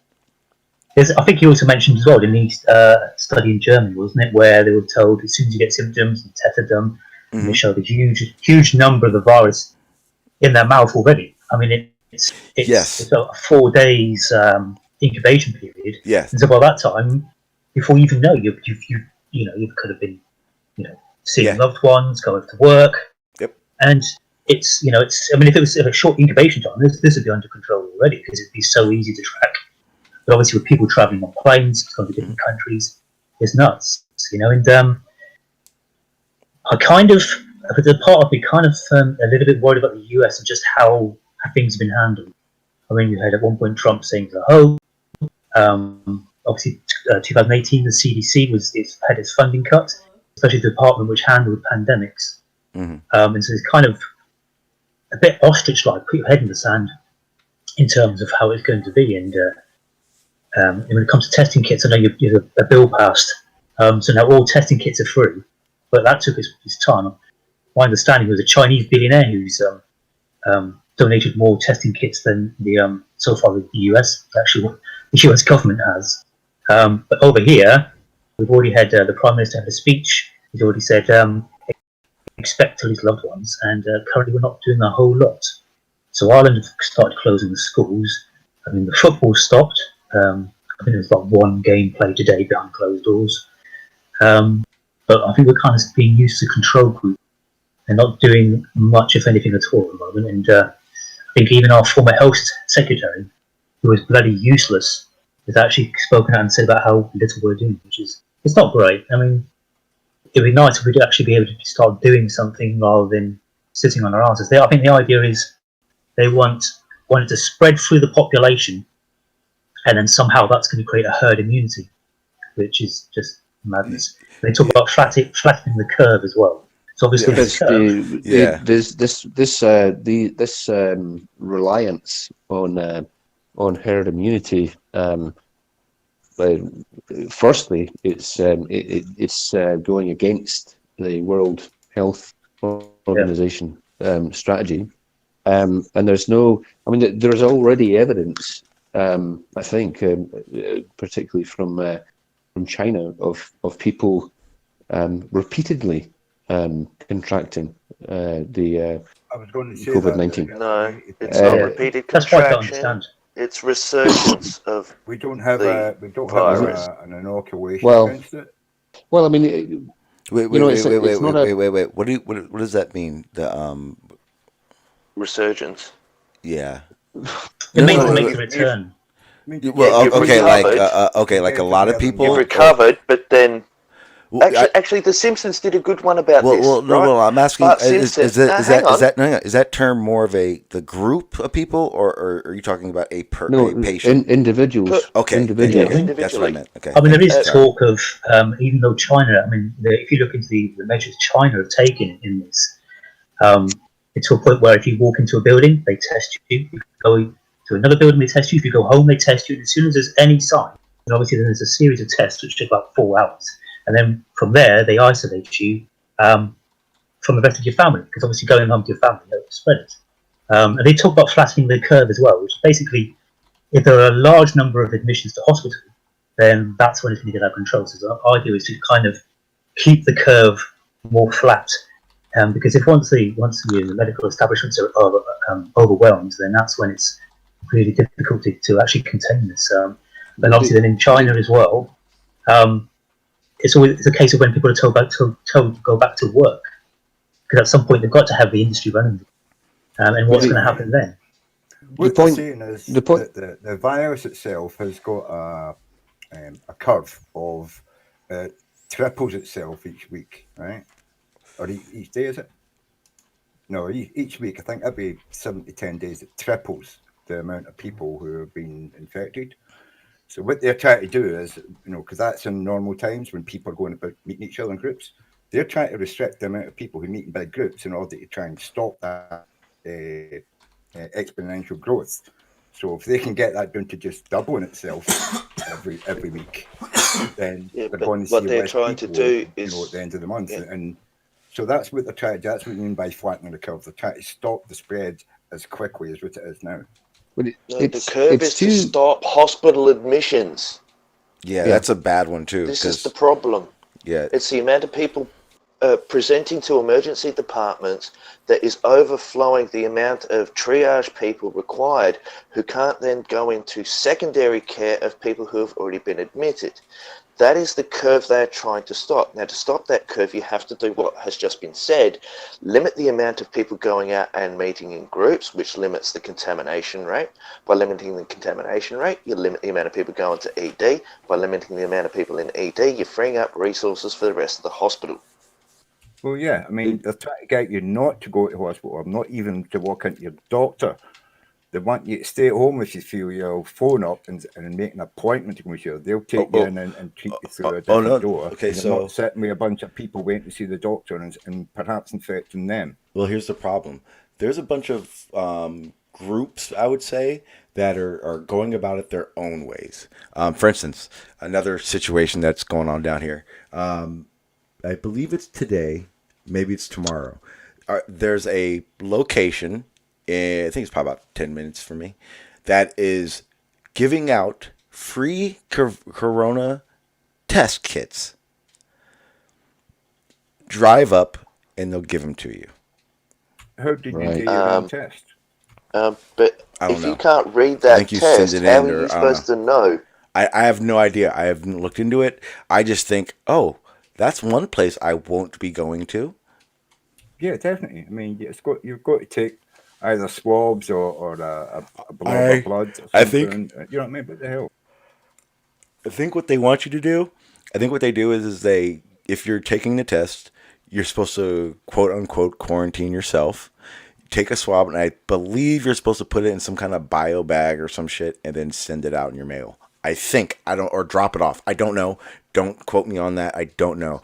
The sensible thing to me is that you would swab it and then put it in a bag and then drop it off at the same place. But again, picking it up at the same place doesn't even seem like a good idea to me. Yeah. Here, put your coronavirus test in the post.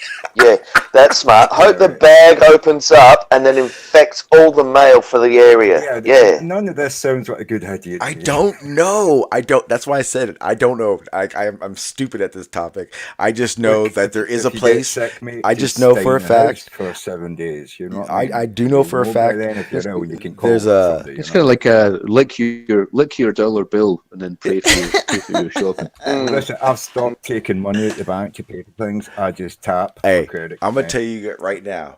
If I hand you a dollar bill, I can guarantee you no one's sickness is on that because I lick that bitch clean. Oh yeah, I have a way to bust open this this as a conspiracy as well. One, the Home Affairs Minister of Australia has been Infected. found to have COVID-19. So is it right? fuck that shit. That's hang on. stupid. No, we're talking about Trump. Fuck that. Hang No. on. I have.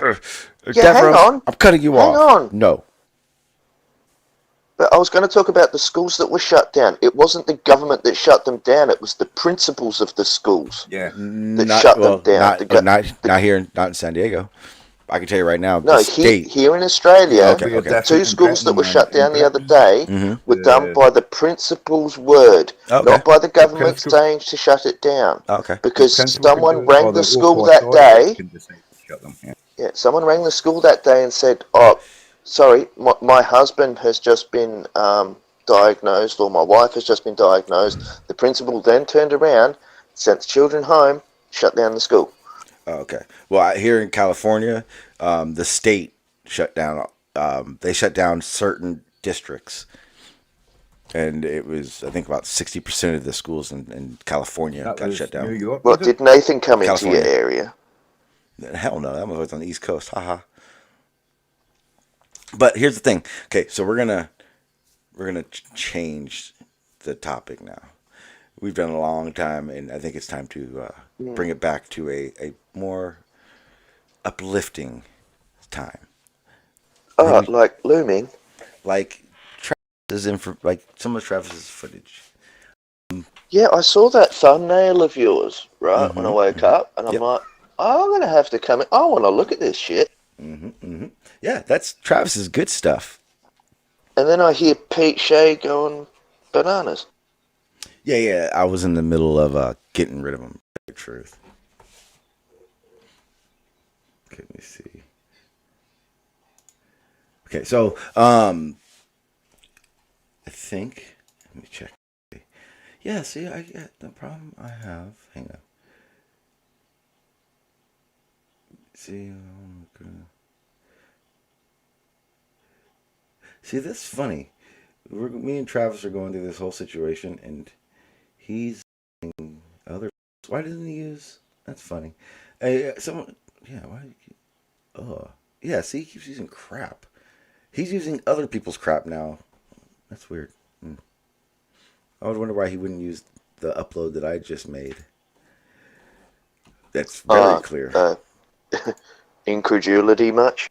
Yeah, I'm just gonna say it. So I don't care if anyone does, but so I just clicked over to Travis's because we're in competition, and he's using a guy named Critical Thinking's boat disappears bottom up videos, and when I went over there, it was like a blurry ass video, and I'm like, why doesn't he just use his footage? The one I got, like because again, everything I'm using is his footage. But you debunked his footage. You said he's using like a ball. Yeah. So what do you think? It's because he's a liar. And he's using an Australian debunker's video to prove his claim. Wait, what? Well, Critical Think, right?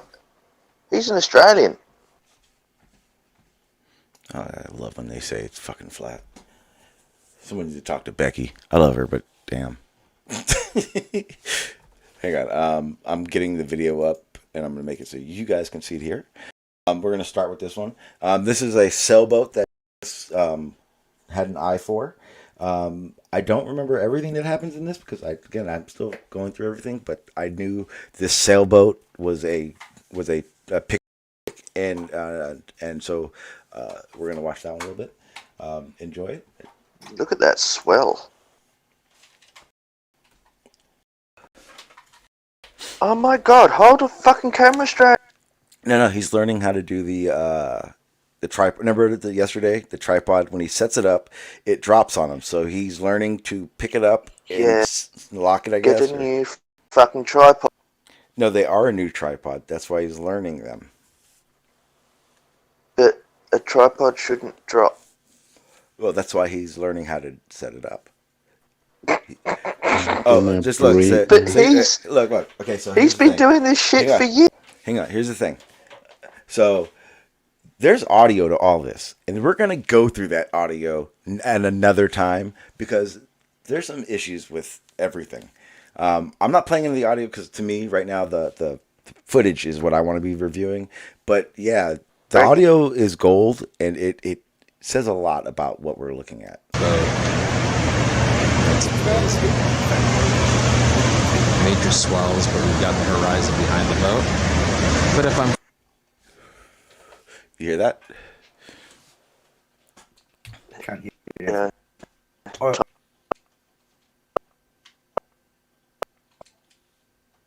I'm a flat earther now. Yeah, John, I always... Yeah, but Yeah, you know about that, right, Sean? Say again. You guys were I cutting didn't. out. So, I didn't John- try to set fire to your country. I did. No, you did. Okay. And Hang in- on. I think Hang you on. left Stop. in Stop. Hang on. October? Hang on. Because I think. Hang on. Fuck. Can you guys hear me? Don't like it when Sean thinks. Can you hear me? Yeah. Okay, hang on. I'll tell you what's going on right now. Hang on. Hang on. Just hang on. You can still hear me?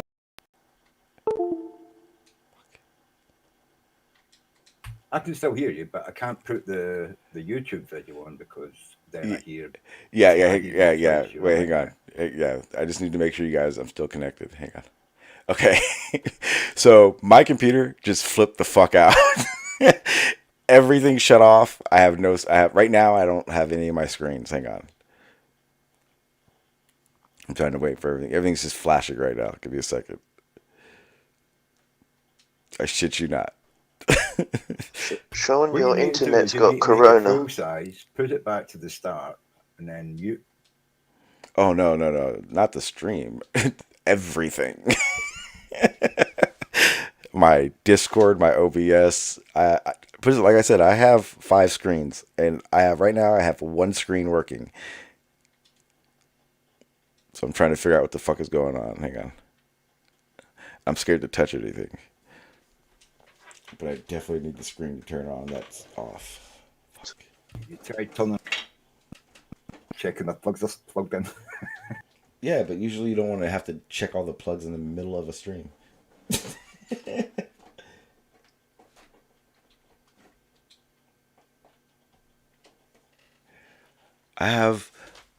You need more RAM or better video card. I have 2 GPUs that everything runs off of, and it's supposed to run off of very well.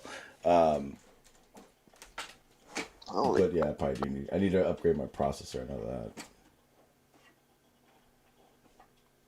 See, okay, here's what it is. The screen that's causing my problem is a USB screen. When it freaks out, just turn it on. When it freaks out, it freaks everything out because my GPUs are working in configuration with screens. So yeah, okay. I think we're good. No, your voice keeps crapping up. Yeah, I know. It's because my computer's freaking out right now. I shit you not. My computer is doing some crazy It's shit. gone, no, not more Travis footage. Put it this way, I have no idea if we're live right now. I don't know, because right now everything is wiped out for me. Right now everything, like the video is still playing on the side. You guys are hearing me. I hear you, but I don't know if I'm live anymore. Hang on. Okay, we're still live. Okay. We're still live. I can see the video. But that's why I can't turn the sound on YouTube. Okay. I keep hearing those twice. I know what happened now. I know. Okay. So, like I said, I'm using a USB screen. When that screen shuts down, it then throws all the configurations off of my other screens. So what just happened is my computer was confused on where to put everything. So it kind of just started freaking out. So I apologize. See, I told you it was time to lighten up everything. So what's a good way to lighten shit up? By watching some good footage that we never get to see, and watching Sean freak out because his screens are freaking out. Yay.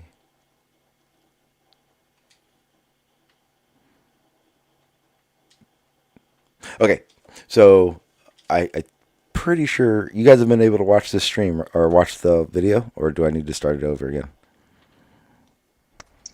I'll let you know. Hang on. Yeah, because I can start it over. Because this is No, it's running. It's running in Discord. Okay. Okay, so I'm going to pause it real quick because there's something in the background that I want everyone to see. I'm going to make this a full screen in YouTube so you guys see exactly what I'm talking about. Yeah, okay. Okay, so hang on. See white Yeah, caps. hang on. Don't say it. Someone new to this, so cheers. In this video, we see the body of water. We see a sailboat. But what do you see in the background? I see islands in the background. Okay. Some landform. Okay. I want you to know that is the Anacapa Islands. The Anacapa Island is the catalyst of this Travis and myself back and forth discussion and this footage. Travesty. All this footage means shit all to me. Even that tanker, that beautiful tanker footage.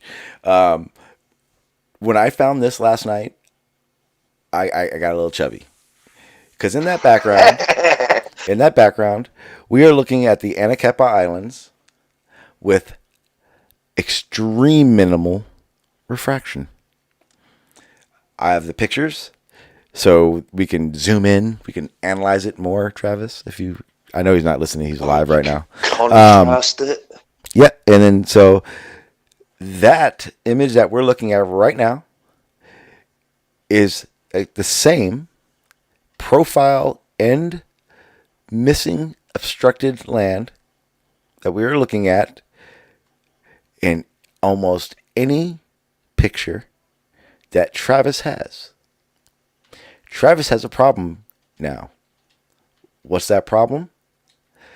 There are 3 locations Travis takes pictures from, and I know them because I went and met up with them, and he told me.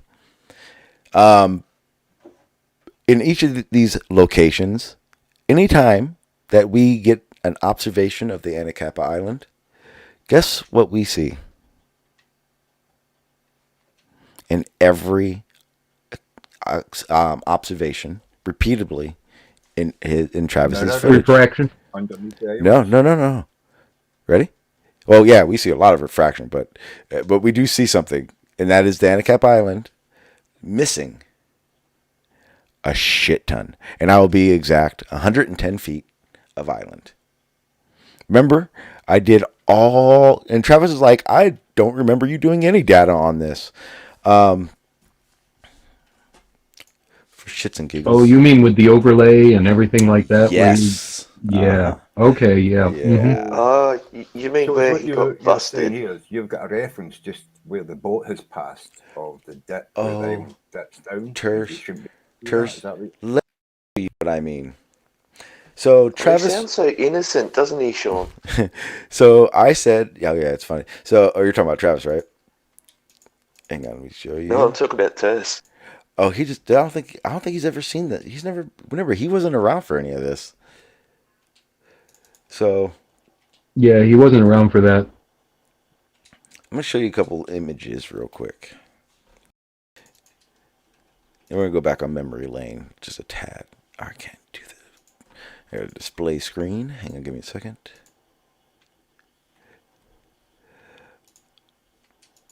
See, I did it again, where I'm audibly telling you what I'm doing with the OBS. Gotta stop doing that. Oh, there it goes. Perfect. All right, so. Yeah, but at least you're not talking to yourself, Sean. No, I am, Davros. I am talking to myself. I'm not. Why would I tell you guys what I'm doing? It doesn't even make sense. There we go. Screen. Perfect. Okay, so what we're looking at, and I'm sharing it on Discord as well. These pictures don't matter. So these are the pictures of the Anacapa Island. This is all Travis's footage. Again, Travis is the star in this.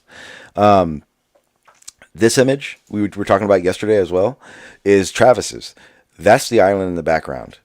Where that yellow line is we determined, everyone, Travis out the panel, determined that's a refraction line. That's, where they're starting. So just you can see the profile, right? The little tower, the lighthouse right there, Tersh. Yeah, I can see the shape at the end of the island. From Yep. a Okay. slightly different angle We'll from keep before. moving on. I'm going to do this real quick because everyone that else has heard this 1,000 really need to know the backstory to this. Okay, so here we go. Okay, this is the overlay that pissed Travis off because again, the full island you see is my picture overlay to show him what's missing. That's what's missing in all these pictures. You can see now.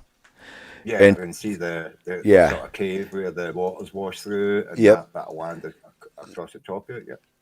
Travis, the whole thing, I couldn't possibly know this. Well, he doesn't understand that I have a background in surveying and grade checking, right? So I went on my due diligence. I had all the mileage. I had all these examples. Again, this is little screenshots that he had and examples. Some of these don't really matter, so give me a chance to get through these. These are from the last argument. But there's a picture that I wanted to find that I wanted to show you. You remember Ether? I made that thumbnail was funny. Ether band, get it? There you go. I'm trying to find a certain picture.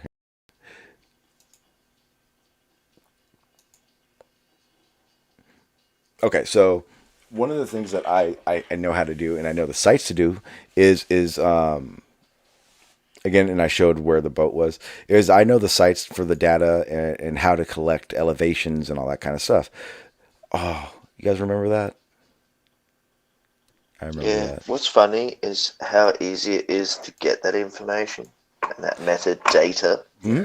Yeah. So what I did. So what I did is I gave the elevations for all the points in the foreground, the background of all his images and everything. So we know exactly where everything is. And like, remember when I was just saying I knew that how high or what was missing is because I knew where that boat was sitting in relation to it based on where this lighthouse was in the profile. That fucking flipped Travis. Yeah, he was pissed. The profile you can see. Exactly, from this image, right? So I'm trying these things. See all these little points I have? These are all my elevation points. And me saving them. And I'm trying to explain this stuff to Travis. And Travis basically had the biggest hissy fit and flipped out. And that was when the Erebus situation happened. And we found out Travis had maybe changed some things. Possibly on oh no, I've heard. I've okay, seen, you know about that part. I've even been to his show. I've been to his show. Oh no, Travis.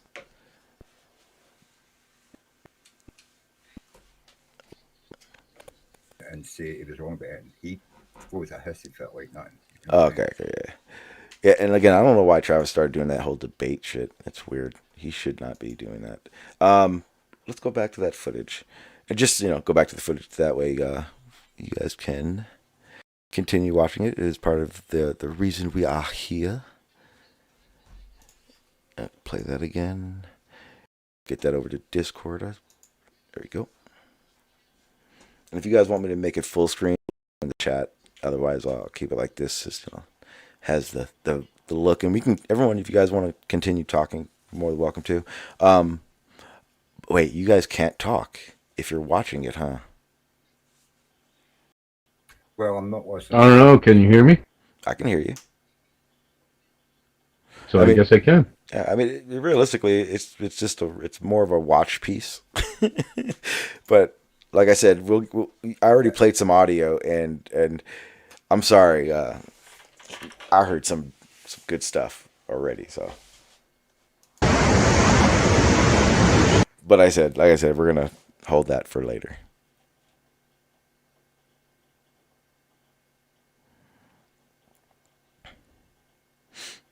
But like I said, this is my question is why isn't he showing this footage?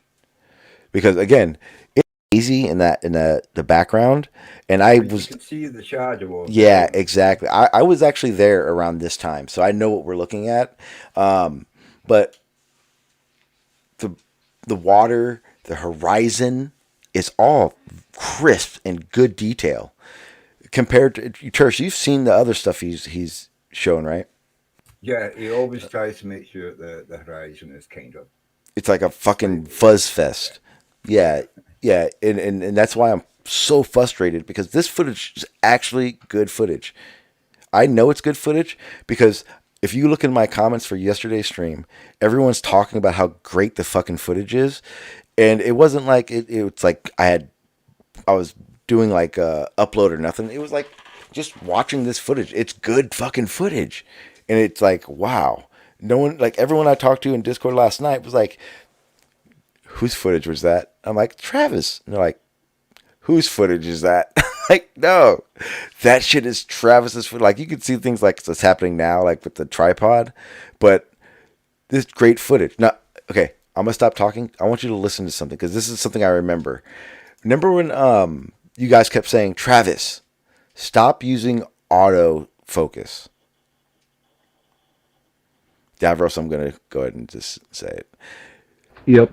Okay. Yeah. Okay. So I realized something because I was listening to some of this audio. Travis knows how to manual focus. How do I know Travis knows how to manual focus? Because Travis manual focuses on this boat, and audibly says, I can see the people moving. I can see their arms. I can see them moving. He's literally doing the focusing himself. So he does know how to do it. Yeah, but I said that to him like 6 to 8 months ago, Sean. Yeah, well, like I said, I'm finding out things. But like I said, so I know I keep saying I don't want to do the audio thing, but I'm gonna play the audio. When he zooms into the boat, just listen, and then you'll hear what I'm saying.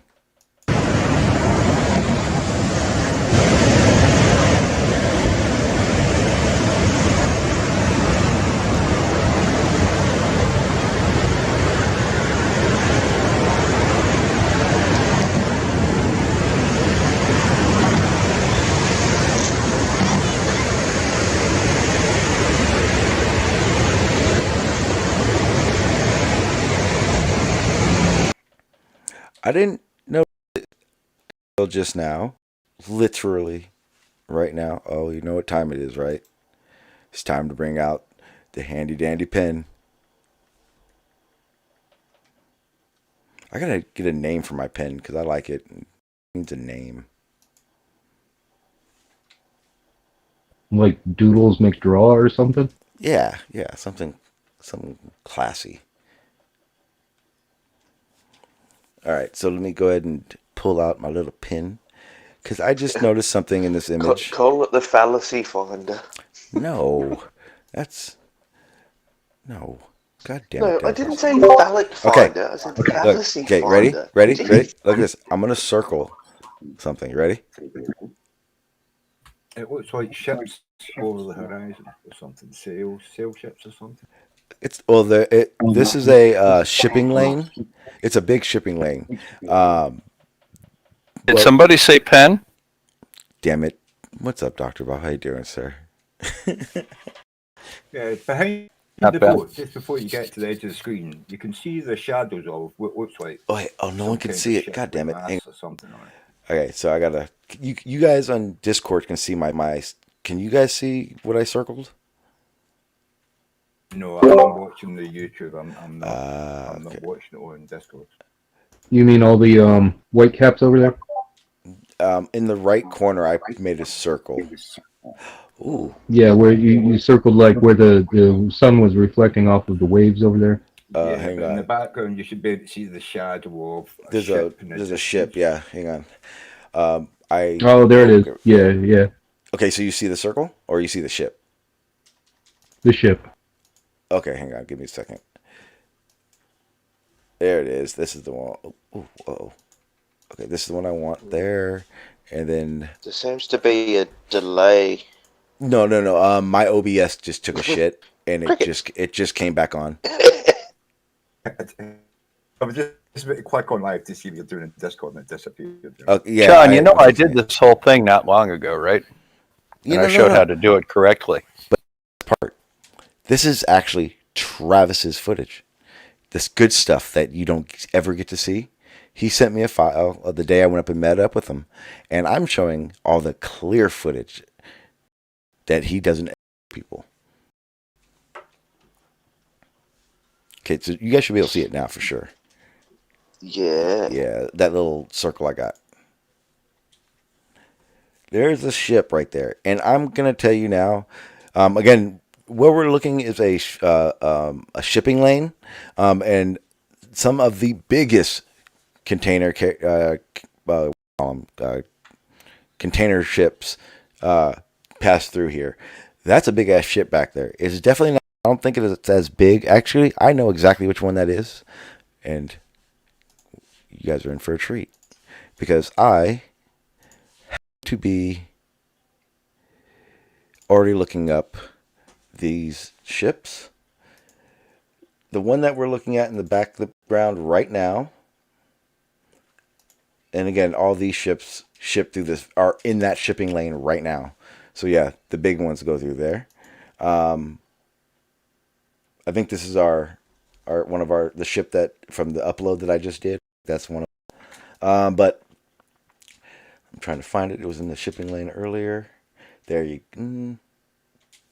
possibly this one, but I think it's not. I think it is. There you go. I believe we are looking at this right now. This is the same as this down here. You guys see what I'm saying? Yep. Which means this is a big boy right here. That looks more like what I'm seeing in the distance. Yep. Lots of bring it up tall right now. stacks, you know what I mean, and not containers, you know. Yep. That's what I think is in that background right now. Yeah, that's what a tanker. That's a container ship. Well, they have. It looks like a grain ship. It doesn't matter. They have all these ships. Matter of fact, the ship you're looking at now is in that channel right now. That's I just looks like it's out there, mate. Yeah, I just picked this off the vessel finder for there. Look, I'll show you. See, right now, this is the vessel finder, live finder. These are the vessels in the channel because this is Anacapa Island. This is where we were and everything. Right here. It's in that channel right now. So it's size or what it does doesn't matter. In that picture that we're looking at, this is the one we're looking at. And this is a big girl. This one is... I got more stats on the other picture. That'd be like 60 feet to the bow. It says 32 meters. It says length 190, beam 32 meters. It's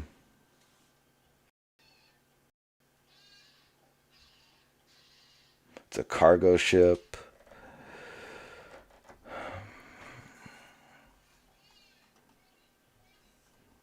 Damn.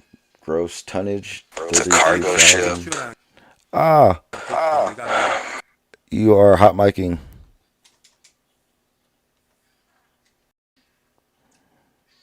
Yeah, it's a big ass fucking thing.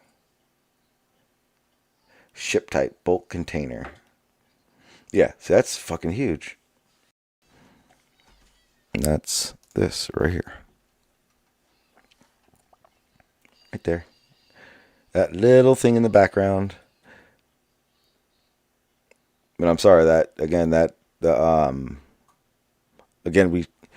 crisp, detailed horizon.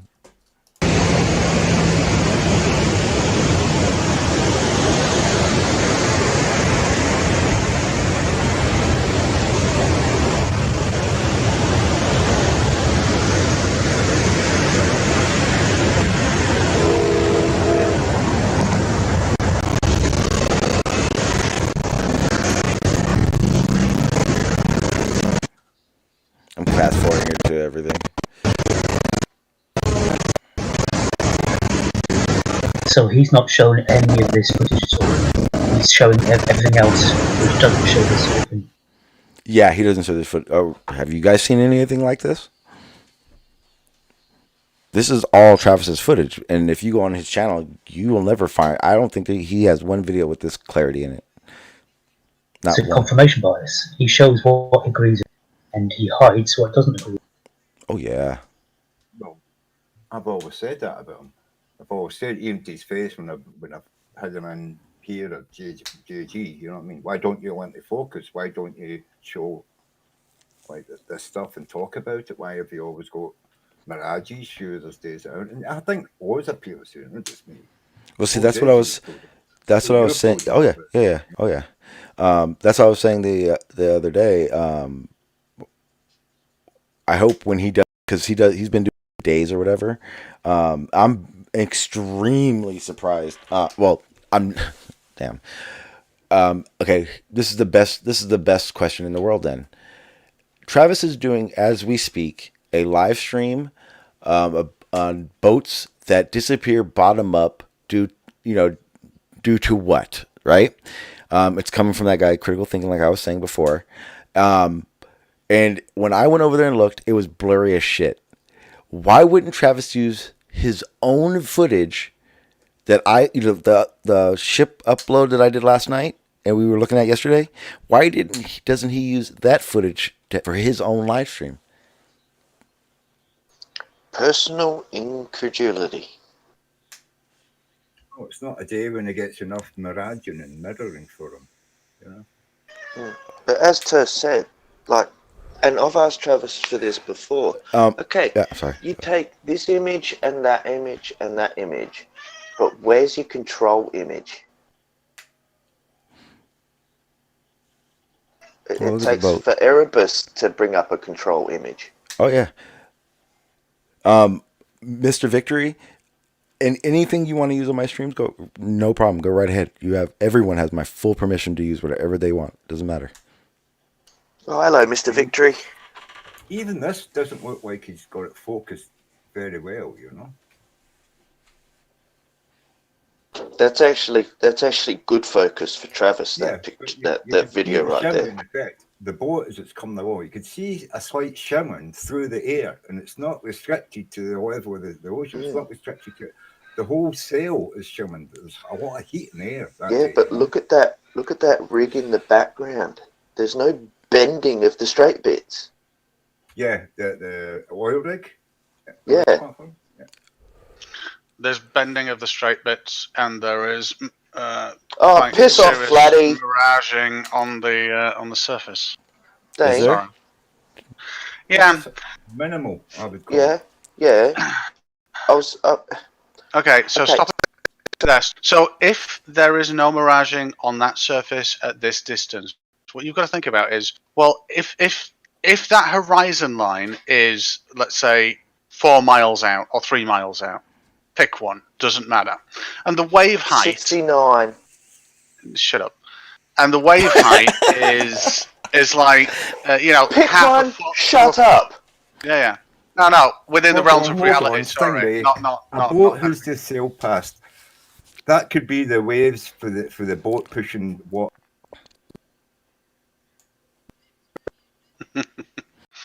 Let me go back to where the ship's in range. Well, put it this way. I think that horizon line there has got quite serious refraction on it. Really? Because if I play it, are you sure that we're not looking at massive swells in that horizon? And that horizon. White caps. Yeah, in that horizon. Play it, because what I'm going off the side of the rig, and how much it. Oh Jesus. Oh Jesus! What? The rig disappeared. You moved. Yeah, it did. I just started. Yeah. What happened to your story, Dean? Yeah. What happened? Your narrative, mate. Same video. Away from the rig. No. I rewinded it. It'll get to that point. I just want you to see what we're seeing. Because that looks like a good. I mean, you can see the swells. You can see the horizon with detail. You can see the glistening. I'm not seeing refraction right now, Dean. We always see through refraction. It's Stop it, whether Dean. I don't see miraging. I'm sorry. I don't see miraging, Dean. Dean. Ooh, do you see that Wait a bird minute, you flying don't- on we do. the horizon? That's crazy. You, Dean. But after yesterday's peer review, you've lost all credibility, mate. Ooh. Yeah, I am fussed. Well, you invoked magic. No, I didn't. I said for this to happen, I would need to invoke magic. Yeah. I didn't invoke it, or else I'd be a fucking wizard, wouldn't I? Wait, is magic fake? Are you saying it's fake? In Dean's defence, the picture that he was commenting on, you've got quite a crisp horizon, but you've got a platform with like a really extended sort of bottom part to it, which is Well, no. It's the platform. If you looked at the platform and you isolated your eyes, you isolated it so that you were just looking at that platform, and you looked at the booms on it, and you looked at the side where it's going to be straight, you can see it waving. So therefore, there's quite a bit of refraction there. But Really? I would love for you to show me that. the narrative of Travis, but I'm just saying you can't say that there's no refraction. Well, the point that I was making was that it's relatively in proportion, but the section immediately above the horizon to the deck of the rig is very elongated because of refraction. You're seeing swells coming in there as well. But it's the fact that you're seeing the actual rig. Like 2 foot swells out there as well. It's that you're actually seeing the rig. All you're seeing is the effects of the atmosphere on the rig, right? Yeah. But you see the rig itself. But where's the rest of it? That's where I was getting to. Okay. But Dean decided to come in. Travis is in the chat, and I want to pose the question to him. Travis, your live stream you're doing, if you're doing it right now, I think you are. If you are doing a live stream on bottom up, and you're showing a boat video, why aren't you showing the one that I uploaded last night? Because that one is awesome observation that you, my friend, that would be awesome for your topic in your live stream. Just saying. And I'm just saying, Travis, if you're listening, you can gargle my balls. Stop it, Jod. Sorry. John. What? But John needs his balls gargled. Stop, Davros. I will mute you. John, I'm sure if you ask Travis... Hey, Davros. You might... Davros, I'll mute you. Don't do it. Don't. I'm sorry, I'm sorry, I just slipped out. I'm sorry. Don't that, John. You guys can go in the chat and say whatever you guys want. In the YouTube, he's there. I don't mind. You guys can say whatever you want there, but verbally, no. Keep it nice. All right. Let me see. Don't knock it till you've tried it, Sean. I don't want to mute you guys. Okay, calm down. Okay, so again, like I said, oh wait, there it is. Did you want me to deposit right now, Stingray? There you go. Oh yeah, so all you need to do is focus on the left boom on that rig and the right hand side, and only focus on that, because the problem I had looking at this footage is Wait. That horizon. Wait. Did you say only focus on? Yes. Why not focus on the whole picture? Because in order to determine fucking refraction on an entire picture, you don't get a grounded view. You need to look at a single geometric element that you know the shape of to see how much it's moving, in order to determine how much refraction is affecting what you are seeing. Moving as in like the wavy lines and that stuff? Yeah. Okay, let's check it out. And shouldn't we also watch Horizon and where the waves are? Well, okay, so the first thing that brought my attention to it is I used to do fluid simulations with I bet. Jesus Christ, your mind is fucking trash. Sean, keep it clean. Yeah. Yeah, Jesus. go play Candy Crush, boy. You're making Stop you're it, making John. John look clean. So yeah. So the first thing that brought it to my attention was the horizon line. Obviously, Navier-Stokes equations govern both gas, just fluid and liquid. And the issue that I've got with that horizon line is it looked very weird if I was just to say that's liquid, as in water. So then I started looking at the rig, and I saw that the boom on the rig was waving ever so slightly, and the right hand side of the rig doesn't stay straight. So I should That's play bending. so we can see that. Sure. Ooh, you're right. Shock and fucking Ooh, you see that Jesus. right there? Right there, right? Cursor is. I gotta go back. Ooh, my God, Stingray's finally onto something. Yeah, you know, a little bit of trust came back there. Yeah, where is it? Right here. It's amazing what the atmosphere can do. Look, if you're watching and you're wondering where we're talking about, right there. Yeah. Right there, in about a few seconds, I'm going to push play right now. You're going to see that thing go, whoop. Banana. Whoop. Whoop. Yeah. Right. It bounces. Okay. That is temperature inversion. Yep. Okay. So that is affecting, we'll say, that. Are we in agreement? But you know what I meant by temperature inversion? Well, it's what's the temperature is. It's the mixture between. It's where they. Yeah. So what's happened is, so it would have been sitting in either a warm or a cold air, and then what's happened is a pocket of cold or warm air has come in. Mm-hmm. So. Right. So. And then it's moved right out again. So what you're saying is in this area. Is where you get temperature the fluctuations. It's where the hot and the cold mix. Meet. And they mix up. That's what causes those wibbly wobbly bits.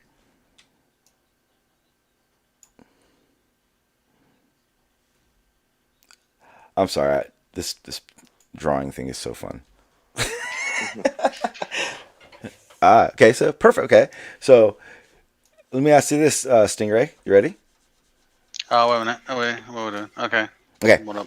Let me ask you this. Okay, so the inversion layer. I hope I got that right. Does that affect the horizon? The inversion layer and the inversion layer can affect whatever you want. The point about this is No. I asked you a question.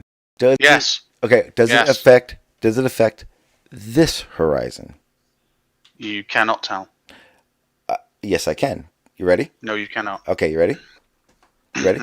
Okay, I'm going to show you something. One, I'm going to draw some more. Right here, boom, are 3 birds. In this wonderful being footage, you can see those birds flapping their wings, which tells me that, yes, there is that inversion layer here. But, Stingray, from here up, we don't have anything happening. Nothing is bouncing up there. Wait a minute. You can't say that, but you can see that the effect is dramatically reduced. And it's just common knowledge that true. Refraction or atmospheric density changes or inversion of temperature or temperature differentials happen close to two mediums. Here's the better one. Here's the better one. I'm gonna give you this one. Ready for this? And I did this on purpose because I like doing this to you. Okay, these birds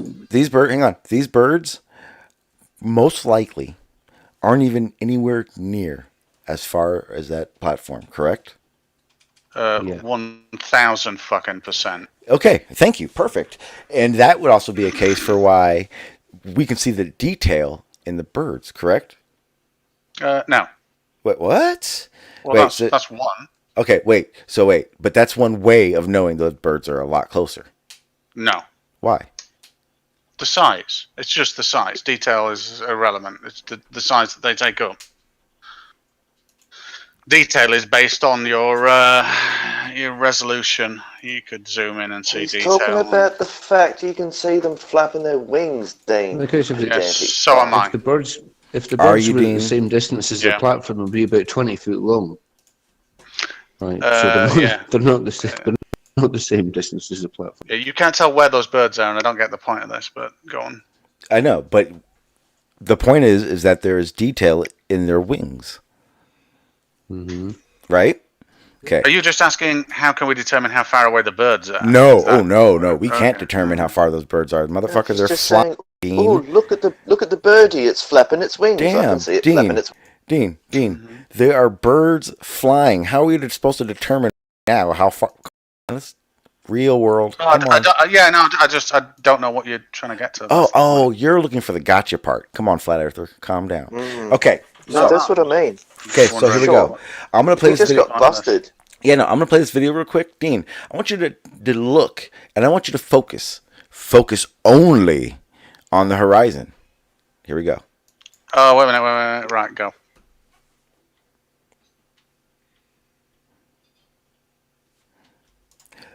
Dean, did you see any distortion Can on you the carry on horizon? playing, please? I did play it. No, can you carry on playing it? Oh, No, okay. from the point that you fucking stopped. Oh, I mean, any point to me. Well, when they were flying down to the horizon, I don't want you to stop it when they're at the horizon. Oh no. The whole thing is happening, and I'm gonna let it keep playing. At all in this, do you see distortion in the Right now, I'm horizon? sorry to say, yes, I am now 100% sure that there is heavy refraction going on at that horizon. I am Show now me. 100% sure. Okay, now let me ask you this, because I noticed on the, I'm not going to say the right side. We'll say if you're right where the birds are now is where you're talking about, right, Dean? No. Stop. Okay. Stop. The birds are flying. They're not behind the horizon. No. They're I'm in just front of. no. I'm just using the birds as a landmark to straight down to the horizon as where you're looking. So when you're talking, I'm looking here, seeing something, but at first I thought, oh wait, maybe it is refraction. Let me go ahead and play it real quick. I thought at first I was like, oh wait, maybe there's a little bit of refraction in there. But here's the thing. So if you look in this little area, you're going to see it numerous times. Right there, see every time that crests, it kind of looks like the wave isn't forming completely. It looks like it's kind of just coming out of nowhere, almost like a mirage. But then I realized something that let me stop it real quick because you can actually see it really well right now. Right here, I'm going to draw lines on this. Boom. This is why video is so beautiful.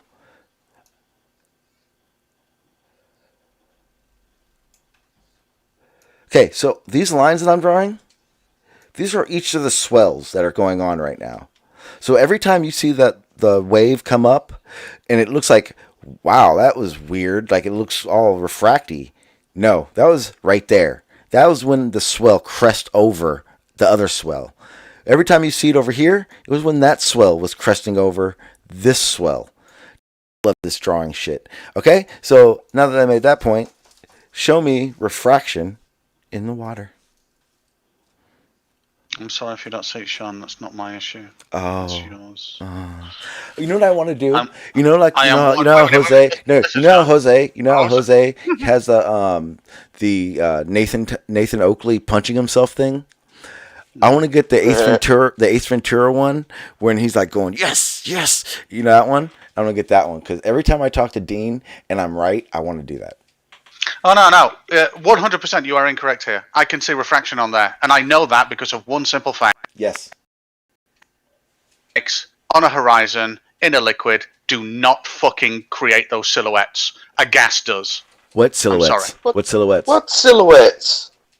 You know where the water meets the sky, and we Yes. can draw lines on it to Yeah. represent Wait, that wait. boundary. Yeah, Do you know that does not conform to general fluid dynamics with a dense water? Wait, It so wait. conforms to Oh, a wait. gas. Oh, wait, are you telling me? Wait, you're telling me? Wait, oh my God! Stop, Davros. Because if I can catch what Dean just did, Dean, motherfucker, are you referring to just the fact that when air and water meet, the gaseous layer is always visible at the meeting point? No. Okay, good. I'm That sounded really simply smart, though, I'm right? simply saying that someone on this panel knows how to determine the silhouette and the dynamics of got a a sheet, gas and a fucking like liquid. And what I am looking at is a horizon affecting via a gas through Yeah, but how refraction. can you see white caps on a silhouette? Yeah, how are you seeing the white? I think what we're seeing is a lot of Wait a swells. minute, wait a minute. Just wait. How can I, no, let me just answer a question at a time. No. Hang on. My question is the most important one. Are you telling me because the horizon is all wavy is how you know it's refraction? Incorrect. I am Okay, telling you I'm because asking. of I'm asking. Yes, okay.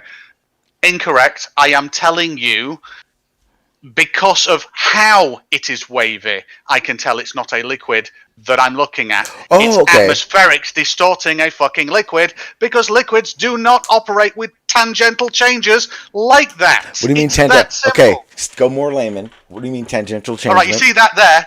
That is cool. That's awesome. I can see that horizon. Now, I can pretty much accept that might be okay. Now, when we zoom right in, okay, it's zoomed in. no, oh my God, it doesn't matter about fucking white caps. Jesus Christ, you idiot! That Hang is on. just fucking light. Yeah, that's the So, light refracting off I'm not of the saying water. someone drew a pencil silhouette on it and took out the white caps. idea I'm what saying you're the talking division about. line between them.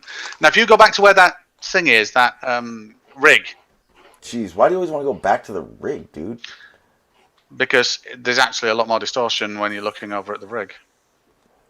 That's a rig. Can we look at that rig? Right. So stop at any point here.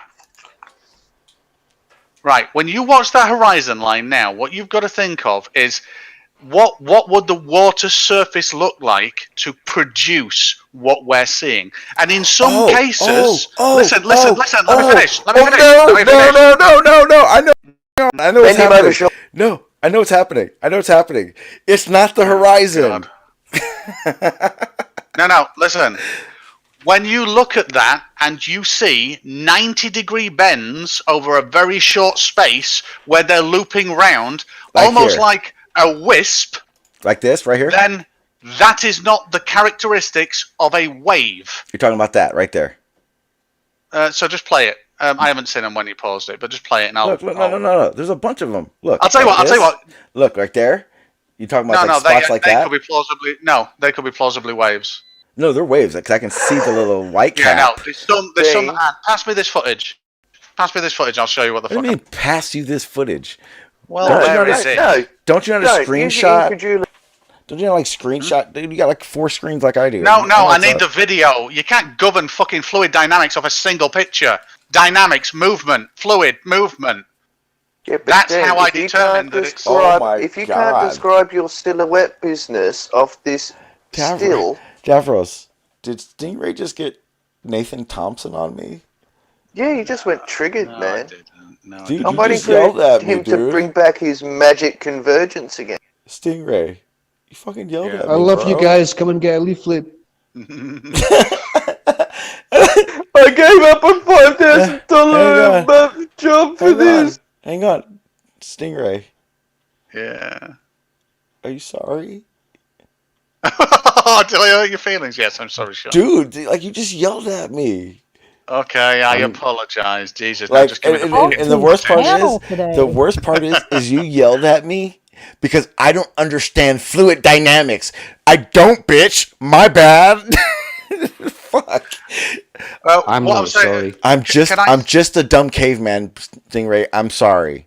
Where do I get this footage from, Sean? Where do I get this footage from, Sean? I can send it to you.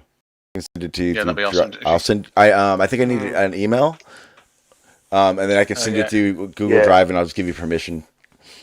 Cool. What's funny and this is going to look. This is going to sound. Hang on, Davros. Hang on. This is going to sound stupid, but this is as real as it gets. I don't know how to send a file to you through Drive. If there's an easier way or a better way, like because everything's on my external drive, tell me because it depends how big it is. Well, it depends how big it is. It's huge. Oh no, fuck it. Just send the file in a Raven. It's 2 Winter is coming. It's 2 terabytes. What do you think I was talking about?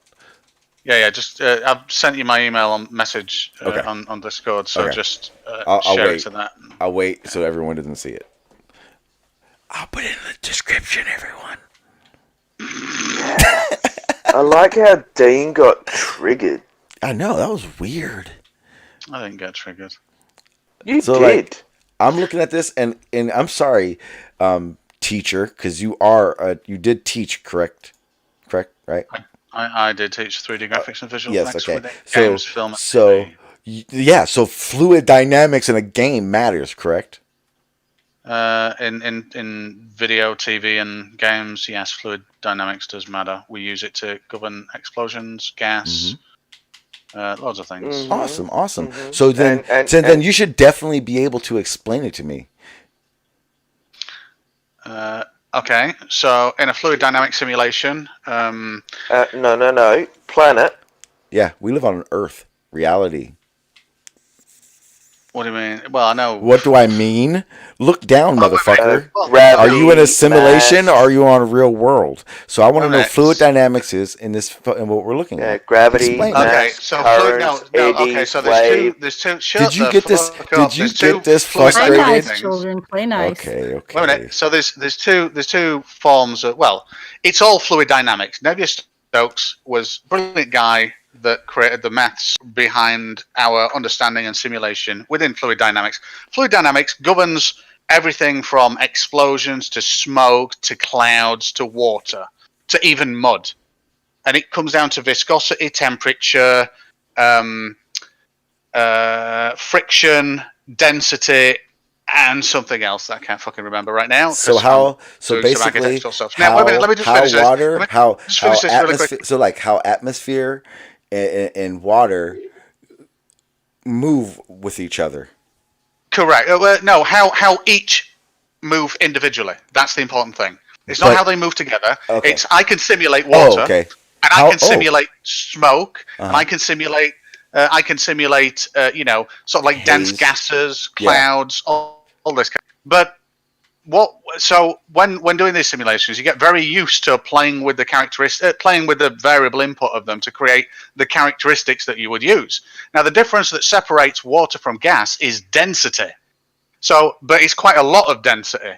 So water, incredibly dense. Yeah. Gas, less so. Now, what it means is, imagine if you could put water in a almost weightless environment that's just got a little bit of gravity. You'd have huge peaks and troughs and swirls and all sorts of magical fucking stuff. It's lovely. Okay. So like when you see a wave simulation and you turn it up and the troughs become real just crazy.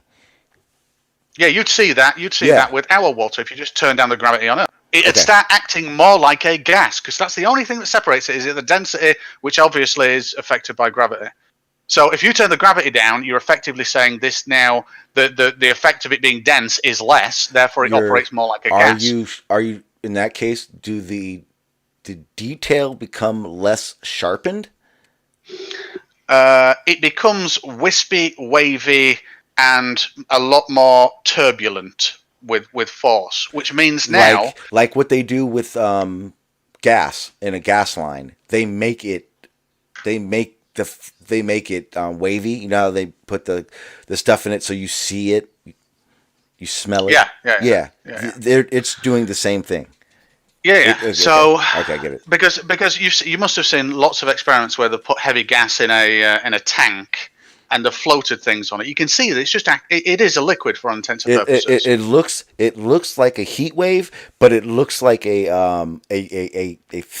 dense like almost 3D heat wave. Yeah, I'd like Dean to actually retract a statement. Oh, what's that? That gas can be denser than water. Wait, True Blue said. I didn't say that. True Blue said Travis is refusing to show his clear footage. Like he said, I'm not using that footage, and then why? See, like that is insane to me. Can I just say before Dean completely loses his shit that of the UK component, I am the one that gets triggered and goes off his head. Okay, so just remember that, Dean. So I'm sorry. I'm sorry. Just Thank keep you. a lid on Thank it, you, mate. Just keep a lid on John. it. I just want Dean to retract his statement that you can't have gas being thicker than water or denser than water, because that's false. Oh, you can have a gas that's denser than water. Yeah, you're explaining it to us right now. No, Yeah. no. I didn't know you can Yeah, have a but- gas that's a lot denser than than water. Yeah, it's all to do with temperature. Well, yeah. Well, you'd have to have a container around it then, wouldn't? No. So you could have a gas that's denser than water here on. Have you on seen terrestrial what acetylene does? No. It sits at the bottom of the floor. Of It's water. a heavy gas. Okay, you explain it then, if you know it. Right? No, I'm just making an explanation. Acetylene, if it releases from the bottle, it will settle on the floor and you'll actually see a haze from it, almost like a fluid. Okay. So my question is, if I release that in water, does it go up or down?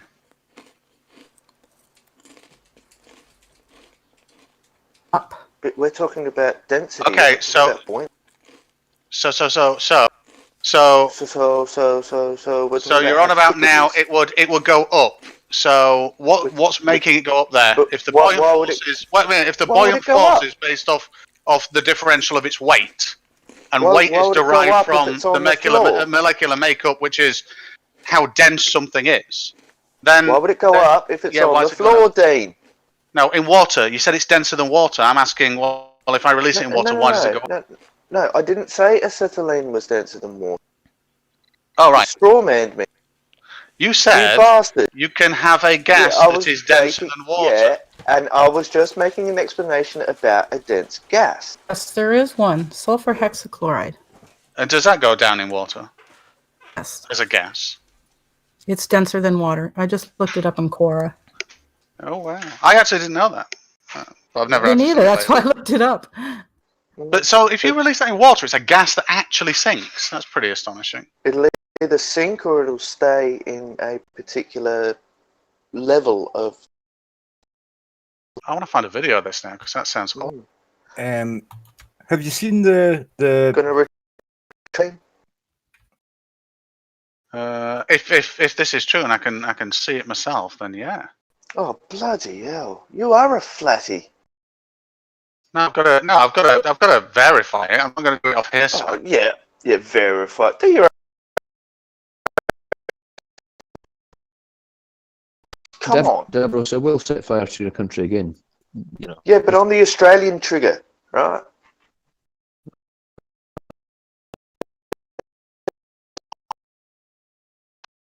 No, I was wrong. It's denser than. It's by definition, water is liquid, and liquids are denser than gases. Yeah, that's So- general physics. That's what I thought. Cubic But volume. There more is importantly, not a gas. I was open to being wrong, and if I was wrong, I wanted to have a look and correct my knowledge. The only way it says to make a gas heavier than a liquid is to make the gas atoms and molecules so insanely heavy that they have a greater mass than the thousands or in water molecules. So it's not possible. It depends there you on go. pressure. Thank you. So Thank you. Dean is correct.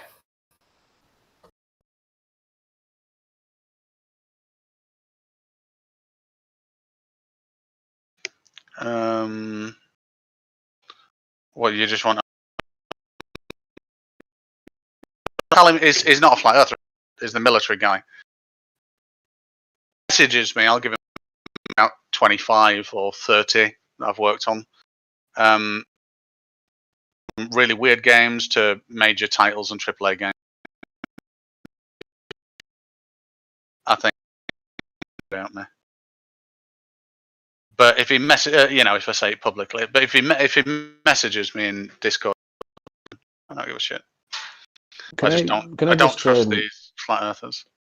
Can I just say that if you take a 15-liter, a steel 15-liter diving cylinder. Hang on, time out. If you pressurize it to 200 bar. Hang on. Dean? God damn you, Sean. Yeah, Dean, did you just say you don't trust flat earthers? Well, not to be malicious. I've seen some very, very behaviour that I wouldn't condone at all, even to themselves as well, which is just weird. Okay, hang on. Okay, I need to address something. I'm sitting in front of my computer. I have been sitting here for 3 hours.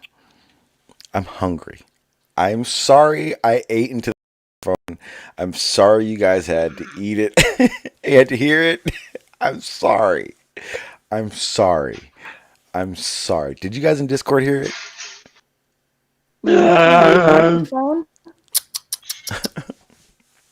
What did you say, Hannah? You know who hates that?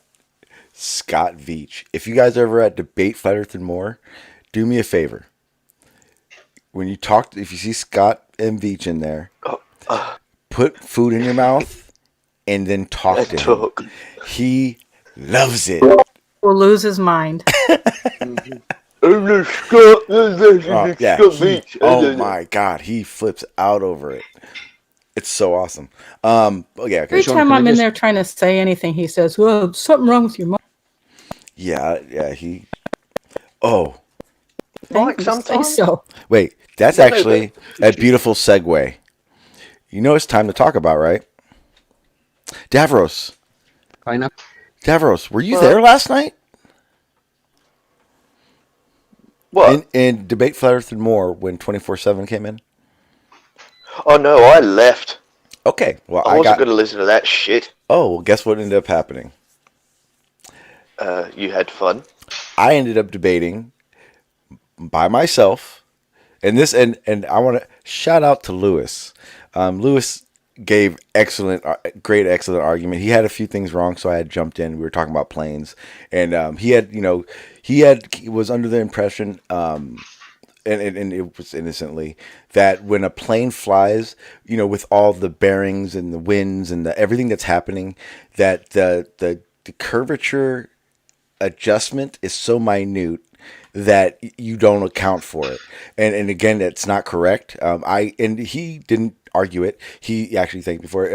It's actually the thrust of airplanes. The thrust that creates the lift is what controls the altitude. That's why you don't fly off into space, was what I was telling him.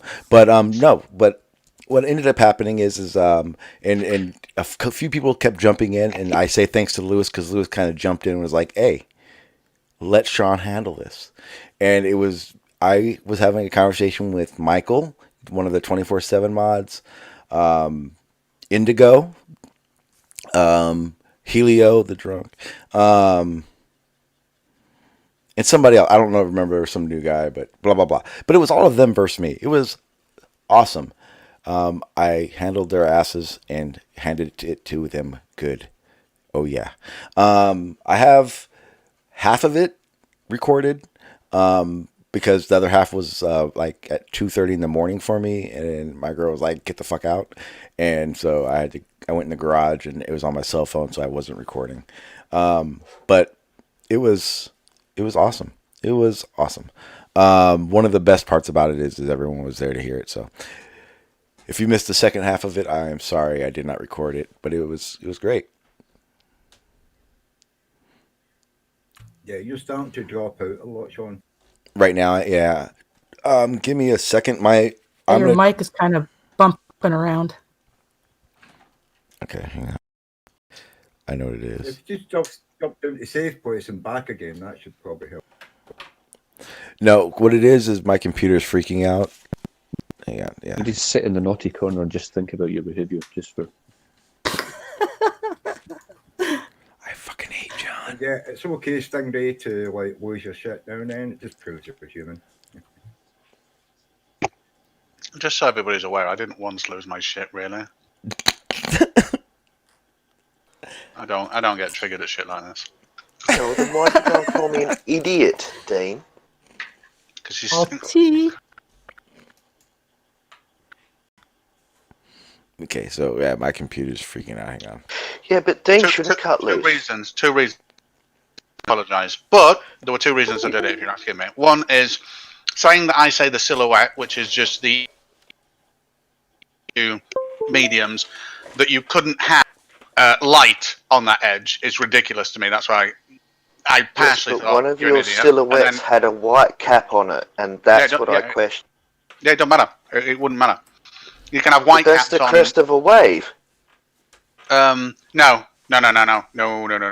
A white cap is not the crest of a wave. A crest of a wave is when the dynamic forces of it make the height of it unsustainable given the depth.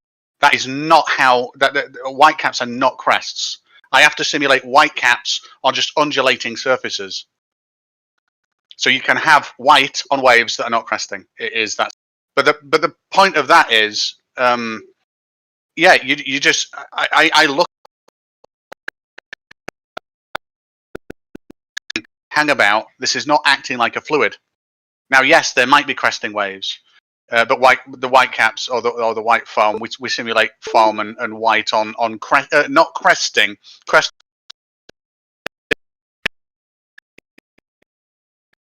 Up into, but it doesn't have to crest, and you can do that with very low, very.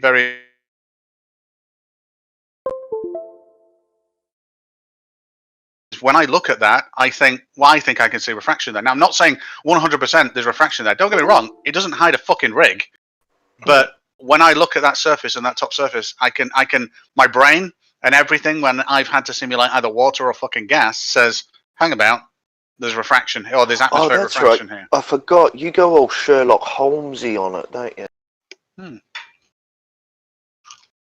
Where somehow a mathematical equation will jump out of the page at you, and then you'll see a fluid dynamic diagram of it, and then you'll see a gas molecule stick diagram of something. I imagine that's what goes through your head. Nah, and I never finished watching that series either. Or something, you know. That's when Sherlock Holmes was in America, wasn't it?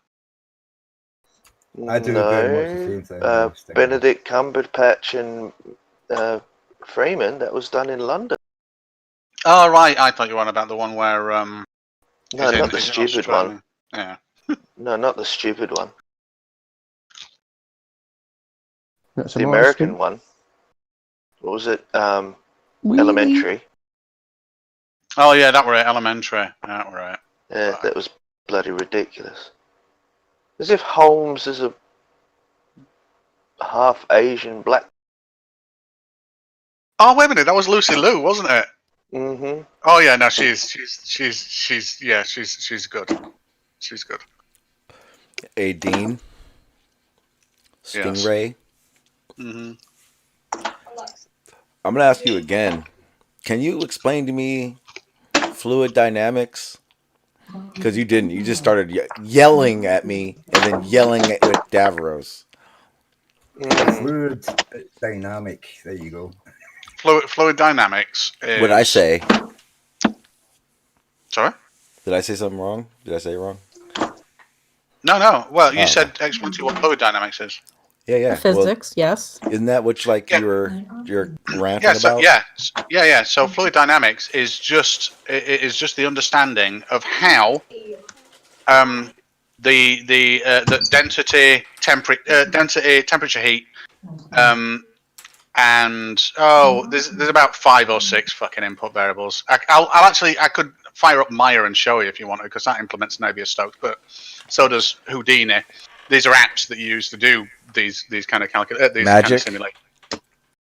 No, they're not magic. Maths isn't magic. So the all it is it governs the motion. Magic's real. It governs the motion and interaction. Magic's not. Hang on, Stingray. Magic's not real. In your mind, it could be. Okay, but it's not real. Okay, I don't think it's real. No. No. Okay, perfect. Because all your models, you continuously say all need magic. So we understand that your shit ain't real. Gotcha. No, that flat Earth model needs a new understanding of physics that's not been discovered yet, and a little bit of I'm going to call it a mystic force. A mystic fart? I didn't hear Force. You. Force. Force. Yeah, a mystic force. Mystic force. Sean, there's a naughty step with your name on it, right? You're going the right way for a smacked bottom. Would you Right? You call me a smart bottom? Bottom? I don't. What the hell? Smack your bottom. I'm so confused right now. Do I feel a little naughty? Naughty, he's a naughty boy. Naughty. So, John, where are we going on our first Yes. date? Because I don't let people just court me like this. Where are we going? Where are you taking me? Where are you taking me? Well, where are we going? It might have felt like I was flirting, but I was actually trying to be kind of. I didn't feel anything. Authoritarian kind of. Watch Bob the Science Guy's last video. I have not. Oh, it's really good. You'll love it. Really, really good. Yeah, he's got a perfect flat Earth map too, by the way. Yep. Oh He yeah, makes Stingray look like I did see that. I think that's the one with like amateur. Yeah, Stingray is an amateur. Doesn't No, even know how to talk to it's the host odd. of a show See, properly. Here's the odd thing. Stinger is not an amateur. Like that one guy that got ostracized for being an engineer, or that what's his name? Mullins. What's it? See, Hannah knows who's been doxxed. What did you say, Hannah? Brian Mullins. Yes, that's the guy. Yeah. We should call, I think, but here's the problem. I think Stingray works for Stingray. So if we're and we can still do this. We can still do this because, reputation is everything. We can still find out what Stingray's company is. Call Stingray and complain about Stingray because he has flat Earth views. But here's the problem. Can I speak to Dean? I'd like to complain about Dean. Here's the problem. Here's the problem. Try and get him to fire himself. I'm an excellent hacker. Like, I am the shit. Like, I am top notch. Like, the FBI comes and talks to me and asks me to help them hack into Apple, and I'm like, nah. And I found, through the graces of magic, Dean's email. Okay? And I'm not an asshole. I'm not giving this email out. But it is the only known contact origin for Dean business. So I'm thinking, if you email me, I can copy and paste your messages and send them to Dean for everyone. And then I wouldn't be doxing Dean. Right? You want to harass Dean? I've only just come back to this. I've only caught the last sentence of what you just said because I was in the kitchen.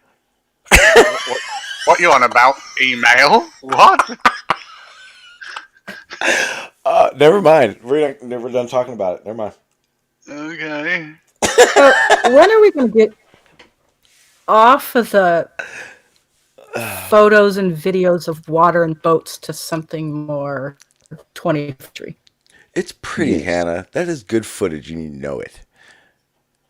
It's very good footage, but damn, we need to get off of this planet. Yeah, but boats disappearing over the horizon and shit, that was described centuries ago. Why are we still talking about it? Lori, I don't know what that...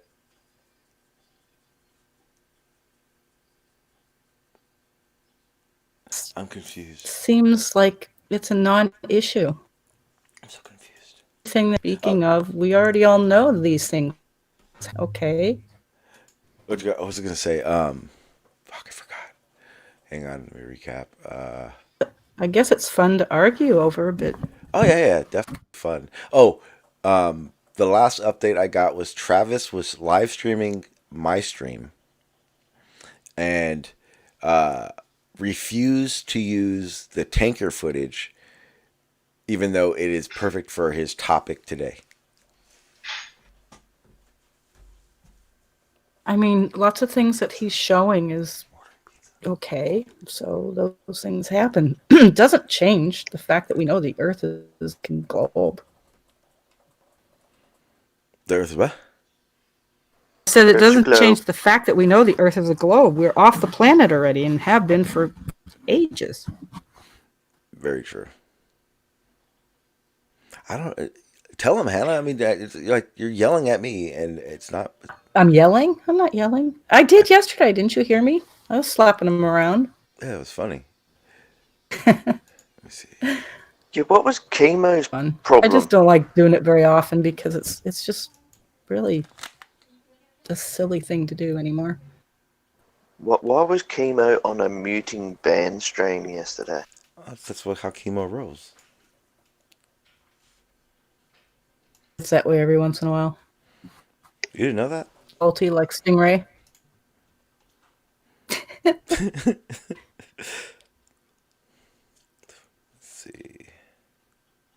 Stingray's just sucking playing Candy Crush now. Do you know what I'm doing? I was actually just about to show you Ooh, you got all fluid simulation. You got all jumpy again, Stingray. Jeez, dude.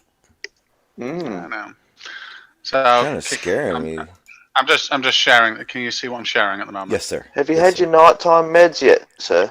So this is using Navier-Stokes fluid simulations, and it's just having this sphere interact with a simulation of.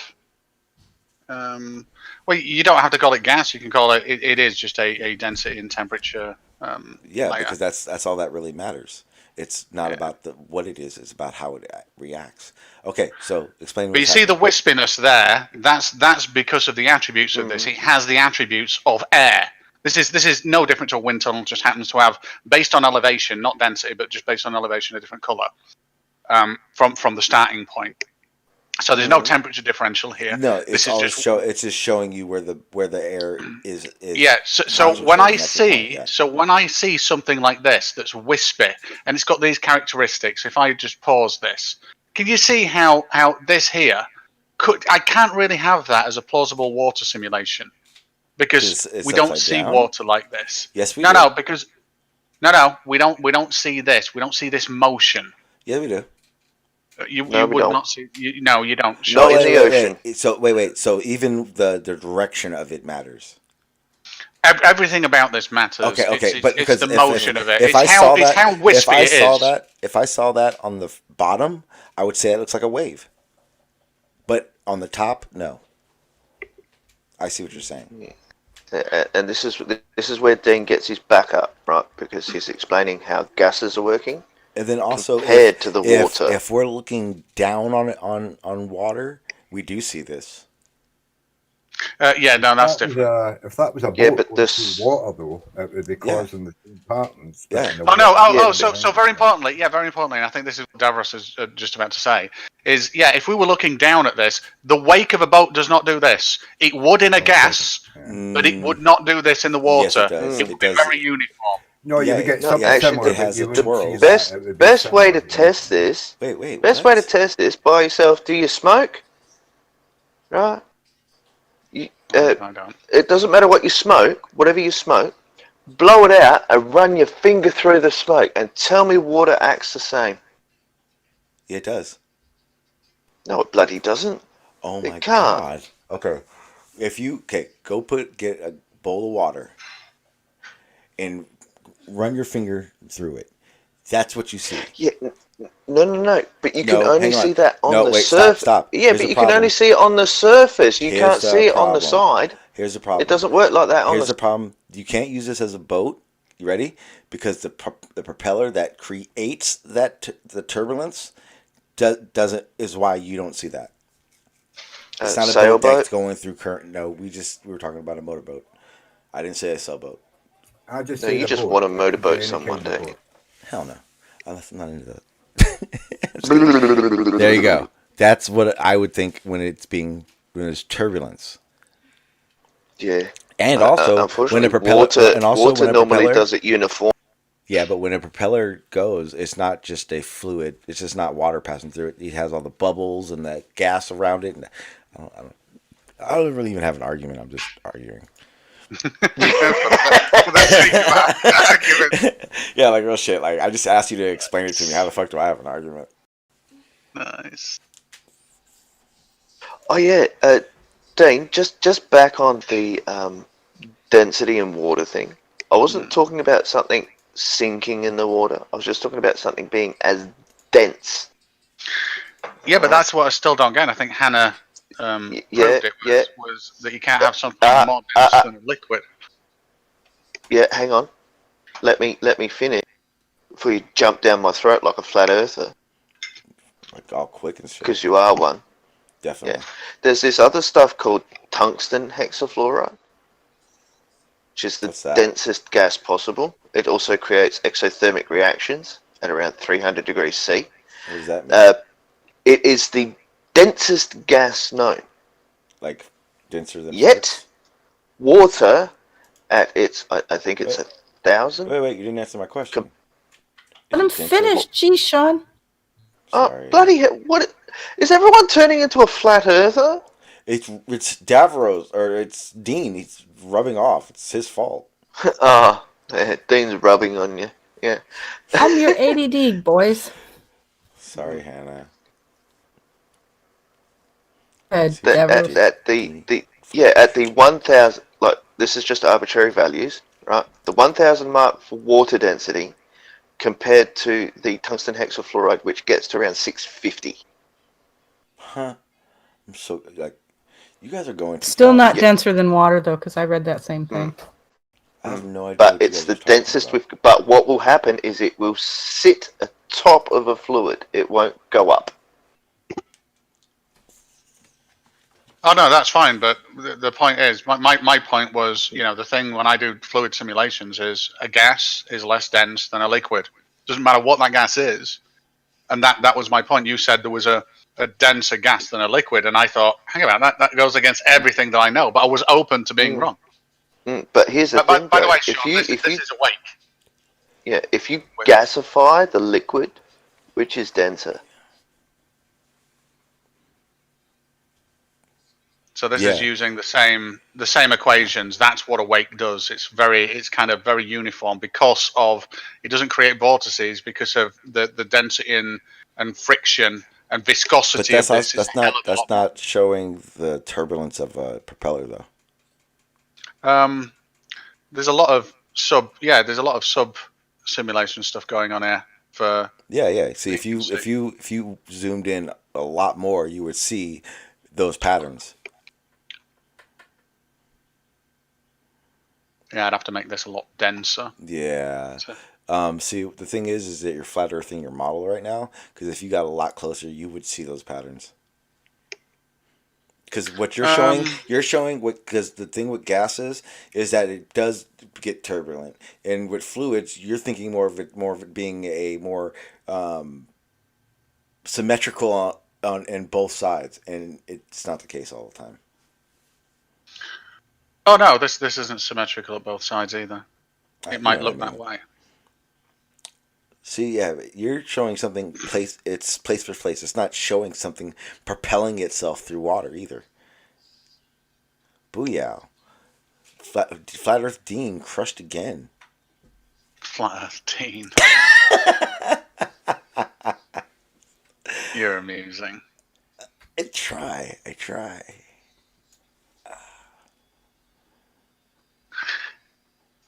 But anyway, I used to play about with this quite a bit. I'm done now. What is that? Are we done with the videos, Sean, and pictures that you showed? I can continue to show them if you guys want. I just thought you guys had a healthy dose of it. It's up to you guys. If you want to keep looking, keep looking. Oh, I'm cool. Can we find a different video to tear apart? Oh, I got lots of videos. It's like a smorgasbord. Well, one of your own. Did you ever make any videos when you were a flat earther? Did you make videos to prove the flat earth? I did edits and stuff like that. No. I did like maybe a couple. I'd have to like find them, but I was a pretty lazy flat earther. I did a lot more researching than actual research. I remember when you started coming around the non sequitur. Yeah, that was fun, and that was when He used Steve to was give like, you crap. yeah, he was like, this is the best part. I love telling people about this. There was a time when Steve was like, he let me come around because like I was a different flat earther, but he was running around going, I'm done with flat Earth. No more flat Earth in my, no more flat Earth in my community. I hate flat Earth. That used to be what Steve used to be like all the time about it too. That was the funniest part. Now he's like, flat Earth every day. I don't know what he's like now. I don't watch I think you and I got into a few conversations in the side chat. It was pretty fun. I remember over there a lot of time. The one thing that a lot of people didn't realize is like I was never like, what side am I on? Like I was cool with everybody. I'm not trying to draw lines and shit. Like there were times, and there were so many messages between the people I used to talk to all the time, and it was like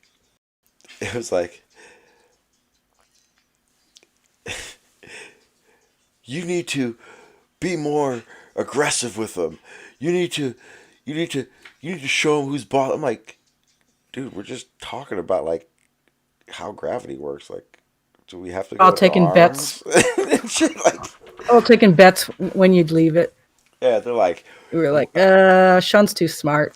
He's not going to be a yeah, flat earther and for that was the long. worst part. Like, I'd be talking to people, and they'd be like, "So you still a flat earther?" And I'm like, "Yeah, I don't. What are you talking about?" They're like, "No, you're not." I'm And like, then you "What were the like, fuck?" I'm on the fence. And then you're like, nope, not anymore. Yeah, see, that was the thing too. It was like, and that's what I really thought I would see. I really thought, like, after I left Flat Earth, you would just all of a sudden start seeing the progression: fence, truther, globe. And in reality, it's unknowing, trying to know, understanding, realizing. Knowing. Knowing comes. Knowing. I'm not sure which one. Probably Knowing why you got so much shit for hanging out with us. They were worried that we were going to influence you. Yeah. Oh, I got a lot of shit. Oh my god, I used to get shit. Why do you always hang out? You want to know whose fault that is? And this is funny because I was just talking about Helioskeptic. It's his fault. So when I was a flat earther, what happened is I used to go over to debate flat earth more, and I used to argue. I go there and get triggered and blah blah blah. And I was talking to him, and he goes, "Sean, go there and just put your mic on mute." And I was like, "Why?" He was like, "Sometimes you learn more by just listening, not arguing." And that, to be honest, is where I got the whole I do not debate, I only discuss. Because I realized you don't get anywhere. And thanks to him, I'm a Glober now. Because I shut the fuck up, I stopped arguing, and I listened for a long time. And I researched and looked up everything everyone said, and I was like, oh shit, they're not wrong. Okay, this makes sense here, this makes sense here. Oh shit, I guess I gotta keep looking at it. Oh, that doesn't work, gotta keep moving. If it doesn't work, throw it out. Sean, Shit. can I just show you something? Which is, I've just found another simulation, which is exactly the same equations, exactly the same physics, but it allows you to simulate something that is not. Did you I've got to make show you these? this. Did you make these, or these are just like pre already? Like you can. Some of them are, some of the effects are pre. So what you can do is you can drag. You don't have to create water from scratch. You don't. Okay, there's the default water or something like that. Yeah, you can assign the physics. Well, you can set templates and the physics properties, and then you can tweak them to whatever you want. Yeah, I think you did this when you were showing us the way light works on water and objects or something a while back. And Check this. Check the. Are you viewing my screen at the moment? Yeah. Yeah, because this is an awesome. It will make my machine grind to a halt, but with good reason.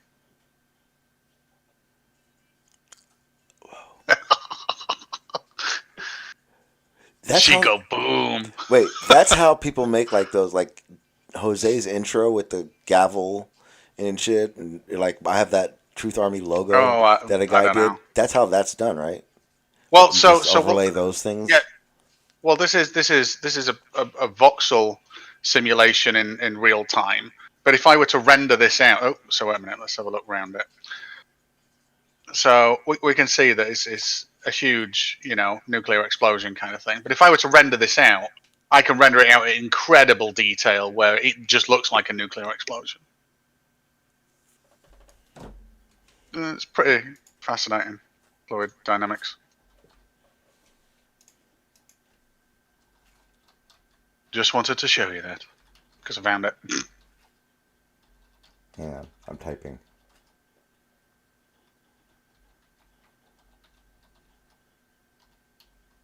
I can only do one thing at a time. Okay. You didn't answer my question, Dean. Hang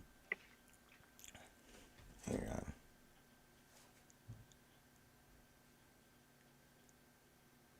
Well, a lot of the time, Sean, they just have 2D effects of pyrotechnics that you clean up in post and you just overlay. Most of them are not actual simulations, I don't think. I'd have to have a look at Jose's intro. It's just intros, just like little intro, little skit, like little clips that you can't just edit and make like normal. I don't know how to explain it to you, Dean. I can't explain everything in fucking 4D or 4K. 8K TVs are launched now, Sean. I don't even know what that means, Dean. You can't resolve 8K anyway, Dean, so shut. Oh, I'm sorry, Davros. I thought it was based on something called fucking distance. Yeah, it is. Are you going to sit a foot away from your 60-inch TV? Wait. So does that mean, in 8K, does that mean I can zoom into something and it have more detail? No, it's just a point. That's it? That's what it does? Unless someone's got an 8K resolution screen, they're not going to see your 8K render. Oh, God, we're back to that? Dean, no one's even going to see your 4K. What are you doing, dude? Look, put it this way. Right now, I'm rendering at 720. Why? Not because I can't do 1080. Matter of fact, I can do more than 1080. Matter of fact, Dean, I have an internet connection that is capable of doing 4K now. But remember what I told you when you were doing that? That's at the detriment of your viewers, and I care about my viewers. So I stream at 720. Not to mention... Oh, they buffering all the time. Not to mention, when I share Discord, or even Google Meets, or the old Hangouts, they're only 720. So why would I waste bitrate and make you guys suffer for something that's not even able or even capable to be viewed at that? So when you share your 4K stuff, no one sees it in 4K. Yeah, I streamed 720 for so many years, man, because nobody could watch it. It was always buffering. Yep. I've only moved up to 1080 now because a lot of people can now watch it. Yeah, well, I learned it like this. You can either take the hit or make your viewers take the hit. There is a balance. When I stream, 720 is that balance, which means I have to push enough bit rates to push out 720, and you guys don't have to. Your devices don't have to work hard to resolve 720. When I go to 10, I moved up to 10 megabyte up. You know what I mean? So but most people watching on a phone or a tablet are watching at either 480 or 720. Yeah, for the most part, it's easier on your data too. Just so you know. Yeah, when you go 1020, like 720 is the basic. It doesn't mess with your data as much, but when you go to 1080, which is why it's an option, it makes your data run harder. Yeah, like most of the YouTube premium shows that are done, like the TV shows and that they do, 1080 are in 1080p. Are 1080i or both? I don't know. What's the difference between I? What's the difference between I and P? I stands for interlaced. P is progressive. We commonly now use P because I was the ability to show something at more frame rates and interlaced frames, so that they didn't need as much vertical detail. But we don't need that anymore. So it was an easier way to adjust for the different sizes of screens and still have the same picture. Yeah, so one frame would consist of 2 fields. Each of those fields, when you put them together, would make the frame. But what the TV did is it would show you one and then quickly show you the other on CRT TVs, so that it looks like you got the full frame, but in fact you didn't. Ah, That's interlacing. So they're cropping. Don't fuck with me, Sean. Oh, you're so angry. Calm down. I think you should ask that JM Truth. No. Who claims to be a visual effects expert? I think you should ask him. Yeah. I've never talked to him. I can just look at it and tell that it's CGI. You haven't? Never once. Oh, maybe I can get him in here for you. Why? Oh, please do. Well, is he that bad? I've got questions. Not a mean person. Is he that bad? No. Not at all. It's his incredulity that's the problem. Let me make this better. I know who you're talking about. I just never watch any of his stuff or watch a debate, so I don't know any of his arguments. I don't know, I know bits and pieces about him, obviously, but I don't know his arguments. He claims to be a visual effects and CG expert, and I would love to talk to him about stuff. He's the guy that does the movies. Yep. Yeah, he thinks that major movie studios use Blender. Huh? Blender. What? Yeah, he's actually kind of pleasant to speak to, even though he's, Wait a minute, just really quickly. Frame Store, The Mill, and Double Negative. I'm really sorry. Dean's an asshole. I'm used to it.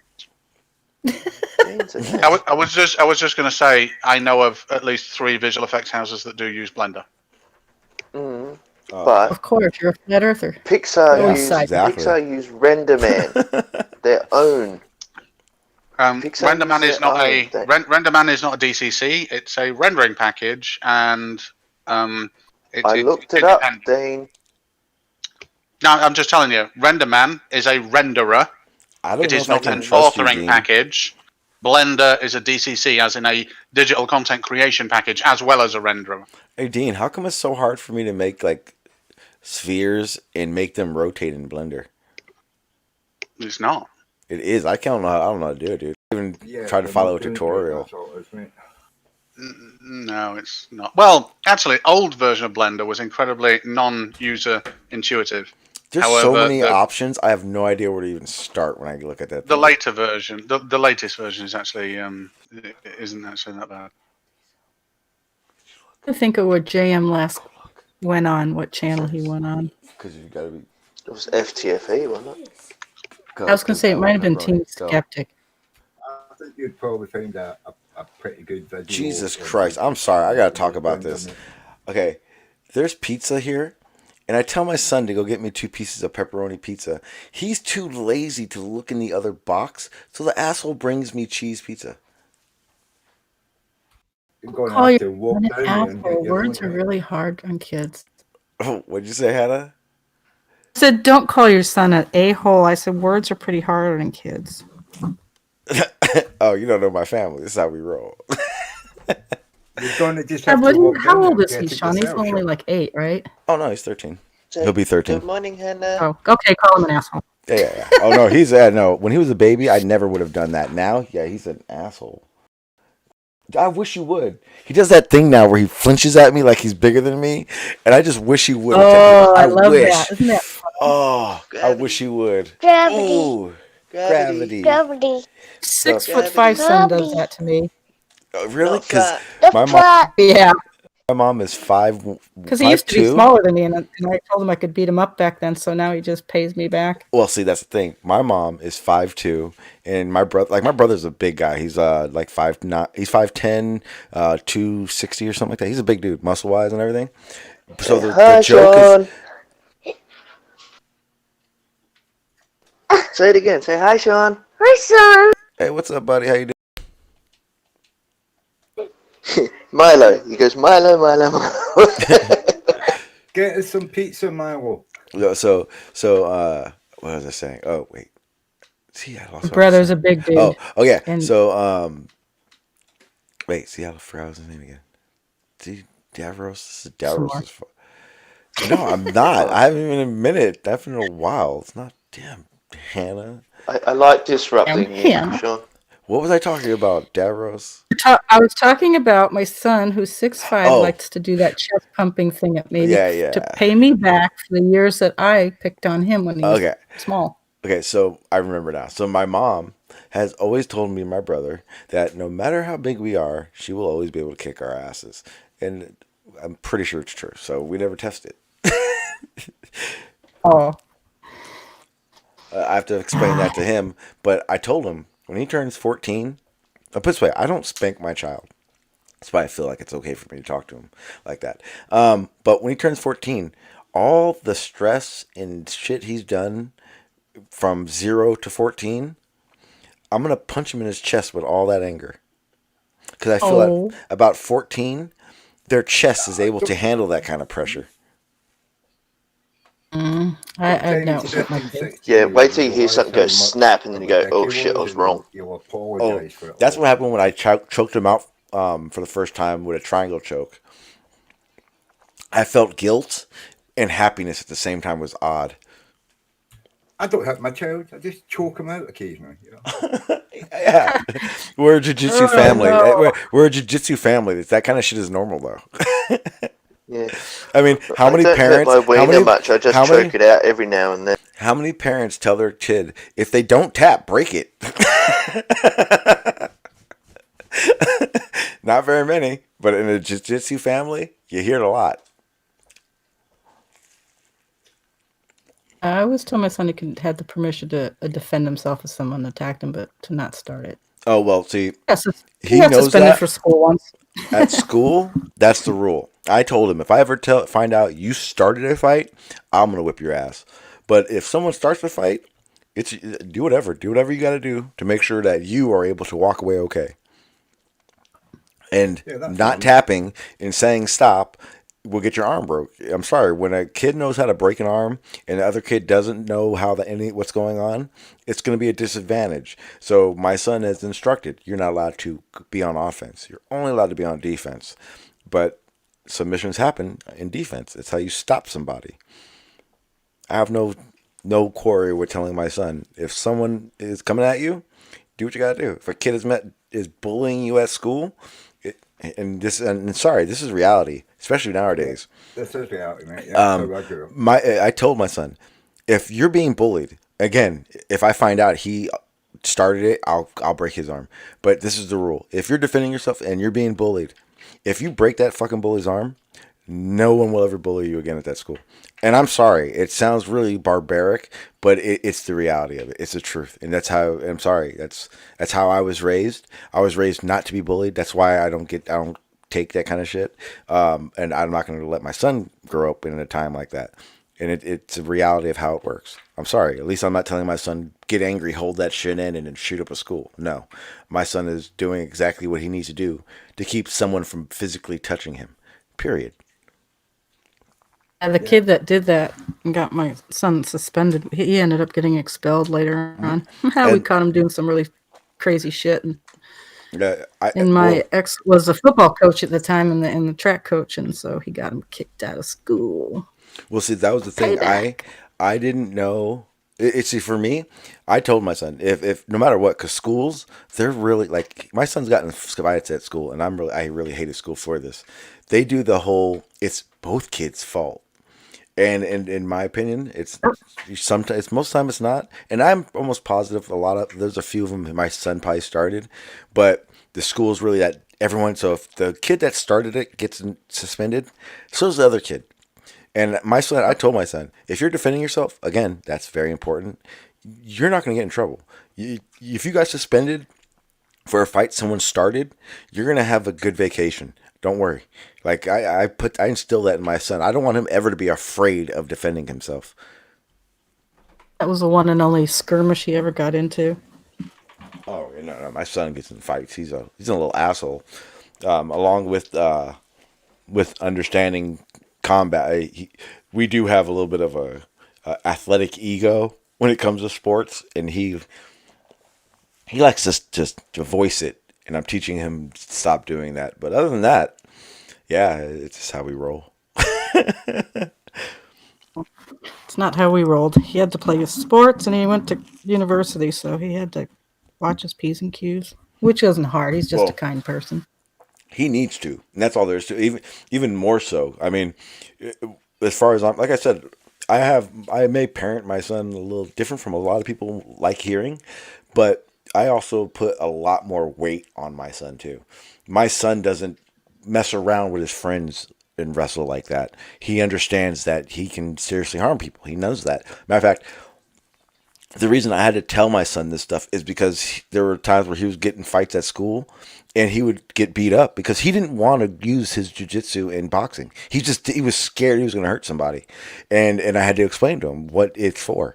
And the lines I laid out since he's been 5 years old, so you guys understand, is he understands. If he's defending himself, he is in his best, he has all the permission in the world. I don't care who's around to do what he needs to do to stop that fight. That's his number one goal. That's my goal. My goal is that for my son to walk away from that fight without worrying. Yeah, Told mine just to take it out on the basketball court when he plays. That's Take his emotions out there because he was a really good player. Well, remember, The Hannah. quickest way to stop a fight, though, is to put them on their ass and just tell them, "Don't get back up. I'll put you back down." You know? Well, see, my son does it. He'll want to walk away right away. That's why it is where it's at. Because if you're walking away and a bully is coming up to you again, as far as I'm concerned, he doesn't have to touch you. If a bully is bullying you, and then you walk away and he closes that space again, in my opinion, you're in your means to create a bubble. And if you enter my bubble, I will exit you of my bubble. That's all I give a fuck about. And again, I lived a lot of my life, and my son's grown up in a combat, and I call it a combat lifestyle. That bubble keeps you very. I'm telling you right now, when I was bouncing, I got away with not having to be physical with people by instantly telling them you're in my bubble and taking them out of it. Most of the time, even a drunk asshole who wants to still talk shit will actually talk shit to you from outside that bubble. It's amazing. But you have to define that right away. Avoiding a conflict is the hardest part. Oh, yeah. But if a bully takes your son... Avoiding a conflict is the best way, and learning how to get along will help him in the future when he's working. 100%. But a bully doesn't need to be physical to take your lunch money either. So, like I said, to me, and again... What schools do you put your kid in? Public school.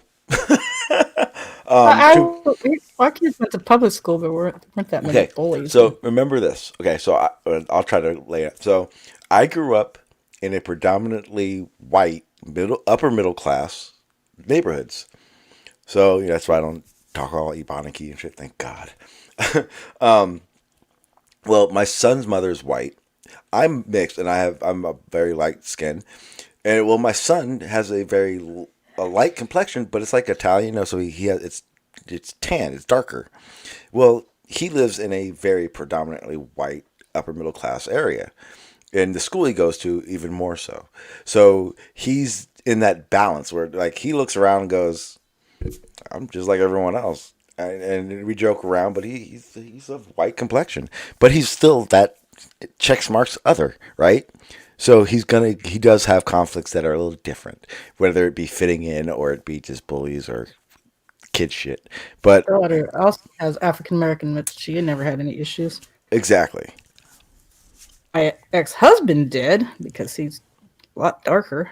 And the thing is in an average area, like my son, no one would even tell the difference unless he was with me that he's mixed like that.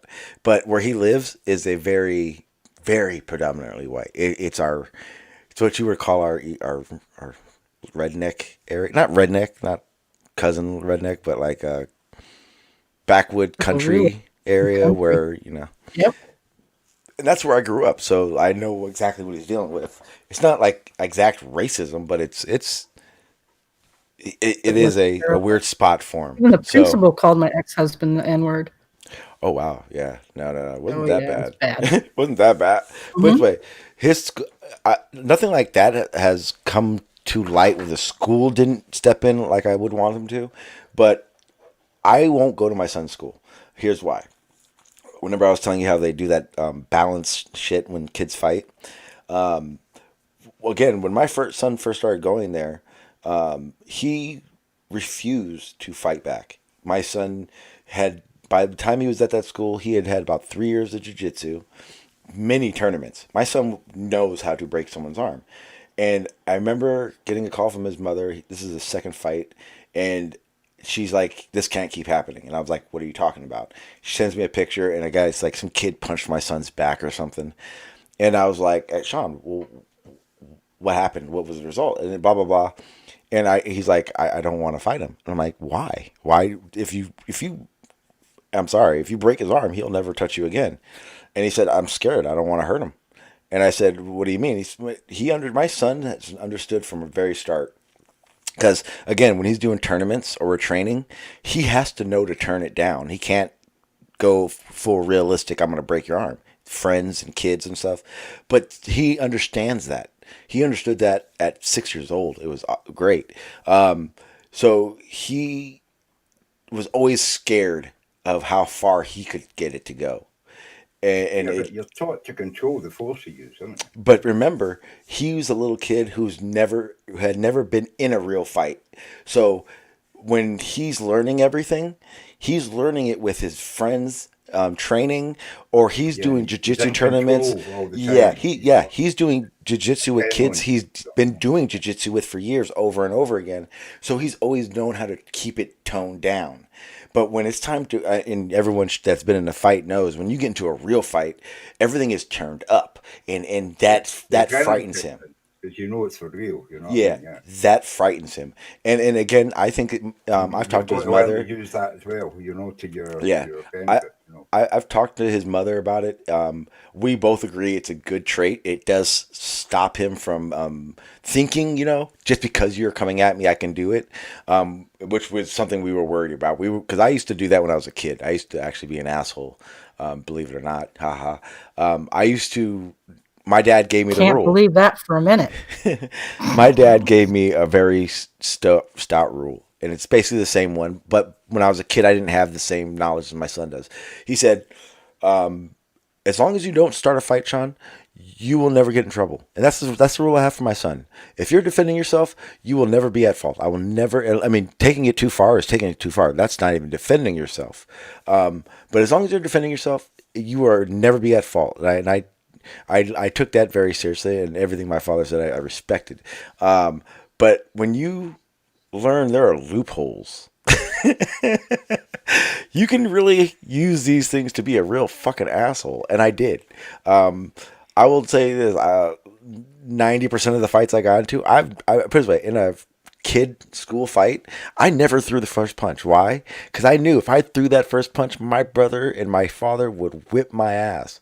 But if I can say stuff to you and make you swing at me, I'm all in the clear. I can unleash a fury of no other. And I did. And I got in a lot of trouble getting in fights. I was one of those kids that kind of just zapped out and then just kept going. So yeah, I had to learn real young to tone it back. But yeah, that was always the rule, don't start a fight. You're okay. There are things you can do to manipulate that, and teaching my son that there is no manipulation of that statement was the first thing I did when he started training. Put it this way, I've talked to other parents. It is a very, very weird situation teaching a young kid combat sports and raising them. It's a different animal. I've talked to, like I said, my brother's family. They're all a sports oriented family, but they don't do combat. It's different from those type of families. It's different from families that do no combat sports. It's a different animal teaching your kid how to, be a good person. It's easier to teach them to be a good person. Let's get that straight. It's much easier. Teach them self-control very fast and early. But it's a different animal based on my morals in society's morals that I have to tamper with, and teaching my son to it's okay to break someone's arm, as long as he's defending myself, still has gray in it. And my son, luckily, is smart enough to understand that. If I was raised a son like that, the way I was brought up is to use the minimum amount of force to get the desired result. No. I see. Here's how a fight works for me, and this is how I was taught. The fight starts, the fight ends. The time between the two is determined on in that time. The longer it gets, the more that can happen. I don't get in street fights at all anymore. Yeah, but because I know one punch somebody in the throat. If I know that if I can just overbalance or put in his ass and show him that. No. See, I used to do that when I was a kid. Enough force to get the message over is enough. Yeah. You know what I mean? Here's the problem. I learned this. I had to do it when I was in high school, when in fights and stuff like that. Sometimes people have a real ego problem, and when you knock them down, if they can get up, they come back.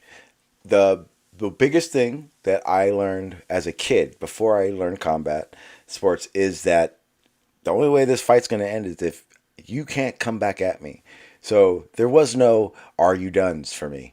And that, again, I told you guys, that was the bad part. It wasn't good. I got in a lot of trouble for not allowing it to be done. And I regret. That's why I even did combat sports, because I knew I had a lot of stuff in me that needed to be out in a good place. So actually, the way my son's brought up in a combat family, I had to learn it too. And thank God I did, because I'm so less angry. But again, to me, a fight needs to end for me to leave safely. Again, my safety going home is the quote unquote goal. If I put you on your ass, just put you on your ass and don't physically harm you, I feel like you may, again, this is situational. It's not like a guy's like, "You're an asshole." I'm like, "Oh, gotta kill him." No, excuse me. No, I don't mean it like that at all. I mean, if it becomes a fist fight, I'm not there for the punching. I'm there to stop the fight. If a guy is coming at me and he's just getting in my face, I will take him down and hold him there. I've done that 1,000 million times. I'd rather do that, yeah. But again, I got a Krav Maga mindset. Start, finish has to be quick, and I don't want to worry. Again, combat family, don't hate me. Don't hate me. I mean, I trained as well. I did taekwondo and judo when I was about from 12-year-old to I was like 16. Yeah, over the past 8 years, I've taken those over for two. The taekwondo I've done for about 2.5 years, and I did about a year of judo. But primarily, my background is jiu-jitsu and wrestling. So just submissions and rolling, and then unfortunately kickboxing. And I hate striking. My hands hate it, and I hate kicking. So. Yeah, I ended up using my feet a hell of a lot more. You know what I mean? Yeah, I can tell you right now. If I use my hands, I would get in close and grab you and just use my ability to use your own weight against you and put you on the ground. You know? Yeah, I was just gonna say, like, you say, hold on to one hand, twist the wrist. Put some pressure on it, and fucking tell him you're not getting fucking up, are you? You know what I mean? Exactly. And I was gonna say for Crash out there, if he's listening, because me and Crash always joke about doing an MMA match. If he's smart, he'll learn to kick. Because if you kick me, it pisses me off, and I hate being kicked. Just so you know, Crash. Why were you so angry? When I was a kid? Oh. Yeah. I'll message you in one sentence. You'll know. I'm not an angry I had a lot. I mean, I can understand why my ex was a little on the salty side, considering where his parents. I was angry as a kid. Put him to grow up. Yeah, I had put it this way. When I was growing up, my parents divorced, and one side wasn't the place I needed to be, and so therefore I became angry. And until I went and lived with my dad, which kind of says it all. Yeah, I was a pretty angry kid. I got in a lot of fights when I was growing up. There was street gangs who carried knives and stabbed people. So never got in fights, but well, see, that's the thing. Remember, I had to win to defend myself. Again, I grew up in upper white middle class. Like, I wasn't around gangs. I wasn't around gangs. To me, it's like, that's stupid. Like, I'm not gonna go get beat up for friends so we can go hang out in the corner. Fuck that. I go hang out in the corner with my friends here. Literally, it had nothing to do with gangs or nothing like that. It was just run around angry and kids being kids, and I was just the kid that would snap right away. I wasn't the type of kid that was like, let's talk shit for 3 days and then be friends 4 days later. No. I was My ex used to hate everybody at school because they were pretty bad to him. Yeah, He was one of the only black kids in school. yeah, when something happened, it was like, Sean, you're a blah, blah, blah. Snap. I would instantly snap. Like, we wouldn't even have a conversation. I would just turn around and just attack. And it was bad. And it was really bad for a long time. I used to be really angry. Really angry. Like, it took me years to learn how to calm myself. Everything you hear now, this is calm me. I used to be man. Ooh. Sean's one of the guys that would have talked into getting into fights with other people. Yep. You know. Yep. Yeah, I would never start a fight, but like I knew if I went to a bar with a friend of mine, he was going to be bumping people, and those people would get pissed and want to fight. So I knew the environment would happen. So the second it was like, "Hey man, what are you doing?" I knew what was going to happen, so I wouldn't like wait. I just go. We're gonna do this. Let's do this. And I was I became it was like I was the aggressor just because the tempo changed, and I used that as my defense. And it was a shitty thing to do in a lot of cases. Some cases it worked great because it wasn't defense, but it starts blurring the lines when it blurs the lines when you're ready for a fight. Even if you're in the fight defending yourself, right? Like, it's like there's a little bit of egging it on, even if you're not. I used to do that when I was early 20s. In high school, I used to do that a lot. I can do that. Same thing like a flat earth guys do. You can say. The time I was 18, I'd left school. I didn't go to college or high school. I was in the workforce, so that completely. Well, if it works for anybody, I mean, there are things you can say something to anybody that will create something to happen. Yeah, but you don't want to lose your job because you. Well, the good thing is I learned that long before I became a father, long before working and all that stuff. But in high school, like I'm saying, it's a little different. It's a little different when you walk around and you know how to make someone look like the aggressor. When you do that, it's like you're fighting that you're justifying everything you're doing. That's an asshole way of doing it, and that's what I was doing. I know 2 people who did that recently. Exactly. Mm-hmm. I wasn't there. I didn't do it. It wasn't me. Big Blue. It wasn't me. It's funny. It's funny to watch. Let's see. Hey, what's up, Q? Son didn't have to do that. He got to be so big and tall that people didn't bug him anymore. Plus, he's a nice guy, so there was no reason. Yeah, I realized it's been so, like even look this way. Even when I was bouncing at a bar, I did that for 2 years. I didn't get in any fights. I never got into a fist fight with anybody. It's been about 7 years since I've gotten into a knockdown, like a fight, like in the streets. And I'm so happy for that. Like, that's the last thing I ever want to do. I hope so. Yes, I know, right? I think you're a little bit over that age group, aren't you? Oh, yeah, big time. Well, if I hadn't started training, I don't know. But I know for a fact, because I train, I don't want to fight anywhere. Yeah, healthy outlets for that kind of stuff is good. I mean, I train 4 days a week. The last thing I want to go do is train 5 days a week in the middle of this unpadded street with curbs and shit and assholes who don't know how to fucking play fair. Yeah, but you get at least a 24-hour, reprieve afterwards when you're sitting in jail. It's awesome. Unless you miss training and your coach wants to whip your ass because you missed training because you were sitting in jail. And I have that. That's the kind of coach I have. Like, they're a family, so like he tells me real quick. He's like, if you're gonna miss practice, you should probably say something because I know where you live. And I'm like, yeah, I know. He's the type of guy that will show up at my house and be like, we can roll right here. we can spar right here. And it's like, we can either do it here or we can do it at the gym where there's gloves and happy thoughts. I'm like, I'll show up. I'll call you if I'm not showing up. Gloves and happy thoughts. Oh yeah. Oh well, we call it chokes and jokes.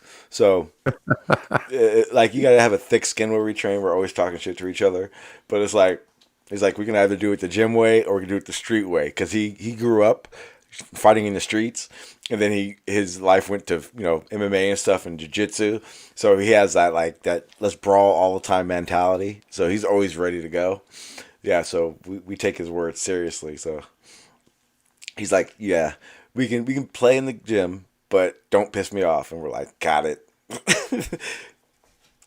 And we us upper belts, we train a lot of, help a lot of the kids classes. So if we're not going to be there and we don't call, he gets frustrated. Oh yeah, the Chris Berry classes. Yeah. Yeah. Yep. Mm-hmm. You could snap him in two. Well, that was the thing I was trying to tell him, because he's like, I heard you're not that big. And I'm like, it doesn't matter. And he goes, are you sure? And I was trying to tell him, it's like, on a daily basis, I roll with a few white belts that are 220, 230, 6 foot. I roll with a lot of big ass people. And the best part about that is that means my jiu-jitsu game is developed around, going against larger opponents. Again, it's not a strength game. Actually, I was talking about Big Blue could snap him in half. Oh, no. You're talking about me. I could snap people in half, too. Oh, yeah, he could. Yeah, absolutely. Big Blue's not a little guy. I almost break people's arms.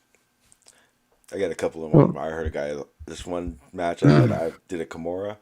His arm popped so hard, and I was like, I think I just broke your arm. He was like, nope, I'm good. I'm like, thank God. Just a scratch. His arm dangles there. It's just a scratch. Yeah, I'm not into the violence. It's not violence. I never. It is. Fights are violent. Yeah, that fancy stuff you guys do. I did it. I said I never studied any of that fancy stuff like you guys do. Yeah. Don't have to when you're over 6 foot tall and 200 pounds. All I did was go through army training. Yeah. Yeah, well, you get that in the army, don't you? They do a lot of jiu-jitsu now, but did you guys do like Krav Maga? I heard that was like in it and stuff like that style. Like yeah. That in and out. Our hand-to-hand was fairly limited, but everything we did was not designed just to make a guy tap. You weren't trying to get a guy to tap out. Exactly. I'll put it that way. Yeah, and time mattered. there was no we're gonna duke it out. It was a in and out, and that's kind of what I was talking about before. So you know exactly what I mean. The stuff they taught us only had one outcome. Yeah, exactly. Yeah, to maim the other person. Wasn't good. Yep, death or nothing. Yeah, because my brother for a while he was a bodyguard for one of the I don't want to call him a priest. What do you call the ones that are minister? Yeah, and what they were taught was Krav Maga, and he was like, I was trying to like ask him before I knew about it, and I was like, so like you're taught to like attack in like these certain points, and he's like, no, and I'm like, wait, so like they don't teach you to like, he's like, no, you don't get it. We're not fighting. We're not getting in a fight. Like if you come at us, we're not fighting you. We're gonna take you down, disable you, and continue on. Like keep our steps going. And like the way he explained it, and I look into it, it's literally kind of like saying, you know, that Star Trek bullshit, that Vulcan death grip shit. Mm-hmm. Krav Maga tries to teach you as much of that as possible. And it's real and it works. Like how they just do the pressure point and know what things to do to keep stride and keep going. Like it's very much of a again, time sensitive situation. Yeah, there are no judges. No. and that's what scares me. I mean, in a real like a obvious defensive situation, it's all good. But if me and you get in a fight behind a bar, and you or I get punched one time, and we smack our head off the concrete and die, or go brain dead or die instantly, the other person's life changes forever.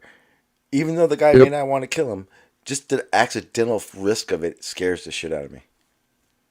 That's something that's always been my mind, which is why I always went with the least amount of force for the outcome that I was looking for. Yeah, I didn't mean in every situation, but when I would get into a fight, that was my mentality about it. Like I said, when I bounced bars, I didn't get in any fights. I didn't get in. I had to like hold people back sometimes from other fights, but I never got into a physical altercation because someone thought they had an upper hand on me. I learned to gift a gab real quick when doing that kind of shit. No, I mean, I've had people pull knives on me, and I'm not. Oh yeah. People are fucking I'm wanting to break that fucker's knee and his fucking arm. You know what I mean? Oh yeah. Off him, and that way he's not getting back up to chase me. I can walk away. You know? Oh yeah, that's a whole different animal. You bring weapons into it. Yeah, I'm bringing my whole game, man. You know what I mean? I'm gonna tell you right now, I'm a grown damn man, but my dad taught me, and I will always hold this: if you come at me with a weapon, I'm taking your balls with me, and you can take that as literal as you want, but I'm taking it very literal. Like I am as serious as if you come at me with a knife, I'm gonna disarm you, and I'm taking you in fucking nuts with me. That's the type of fair play I play. I'm there to win. I'm not there to fucking again. Blue said it. What did you say? Yep. There are no rules. There are no rules. Well, most idiots don't even know how to fight with a knife. They don't have any idea how to do it. Yeah. They watch a couple Steven Seagal movies and they got it. Yeah, they don't. They don't understand. They're fighting one-handed. I'm fighting two-handed. Exactly. Yeah. Well, nowadays, any knife fight, you're going to get cut. That's how it goes. You automatically know you're going to get cut. Yeah. And someone is. Exactly. That's what people don't realize. I mean, if you've never been cut before, then you're afraid of being cut. Yeah. But I mean, I've got two. It is what it is. Scars from knives on me, and I've been in several fights where the country's in it. Yeah, but I've only been touched twice. You know what I mean? So. I almost died due to fucking knives. Fuck knives. All right, guys. This is what we're gonna do. I'm gonna go ahead and end it. We're at 4 hours. Every day I do this. I'm like, I don't want to do 4 hours. I want my streams to be like 2-hour streams, but we just keep bullshitting. So it happens. Oh well. I enjoyed it. We'll keep doing it. It happens every day. I think we got to see some footage. We did a lot of Corona talk. Again, that is a big deal to me now. It's not a panic, but I'm fucking gotta keep my eyes open now. Again, Travis's footage. We kind of went through it a little bit. There is so fucking much more. There's so much more and worth looking at. I don't know. I'm gonna go back and see like what Travis was saying, and why he wouldn't use his clear footage over the crappy footage he was using before. But I'm pretty sure you guys will hear about something before I will. And if not, then I'll let you know because I'm gonna figure out what's going on and see what's going on. Again, I presuppose this that no one from 24/7 would show up because I challenged them to a debate because they are garbage at it, and I showed that last night. I'm not sure if I'm going to show. I'll probably play the upload from the conversation I did record. Again, half of it wasn't recorded though, but I did invite them over, and again, they didn't show up. So Indigo, you're a pussy.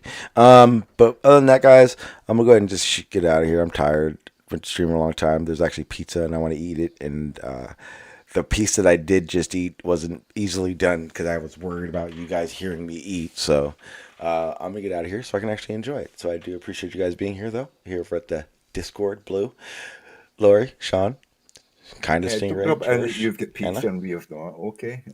Yep. I'll see you again, Sean. Right. Yep. I'll see you later, guys. Good night to chat to you all. Yep. I don't think. I'll talk to YouTube. Yeah, but other than that, guys, thank you. I do appreciate it, Hannah. I won't blame you for anything. I promise.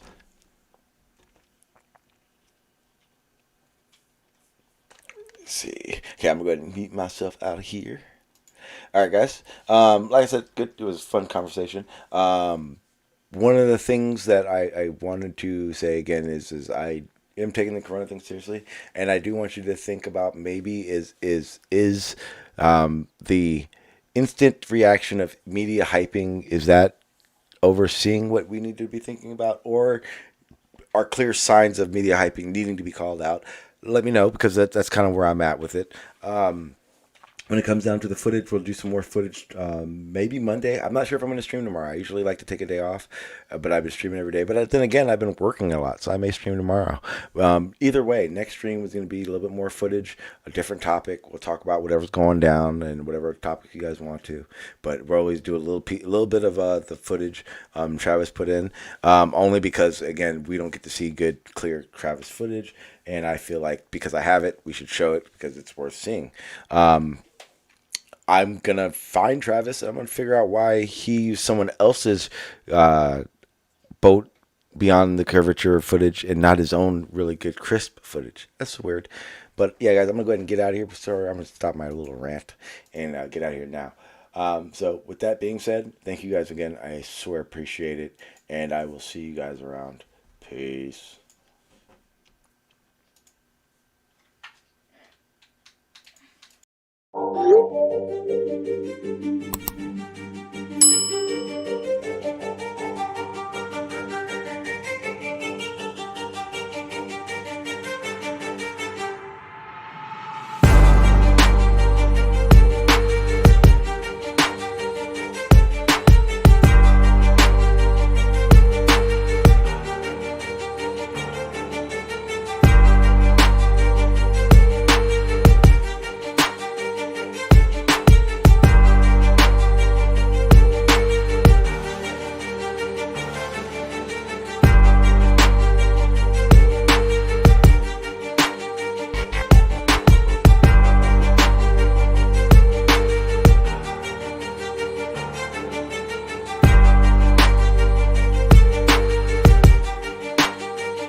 Yeah.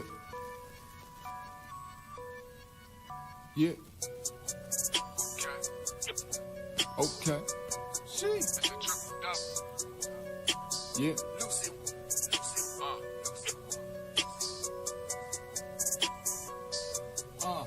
Yeah. I'm from the era where they fuck you up, then they take your tennis. Always on my grizzly like I play for Memphis. Mr. Triple Double, I don't do the bitches. Get the pen and pad and I get down to business. Flip the work, stretch the calisthenics, you just getting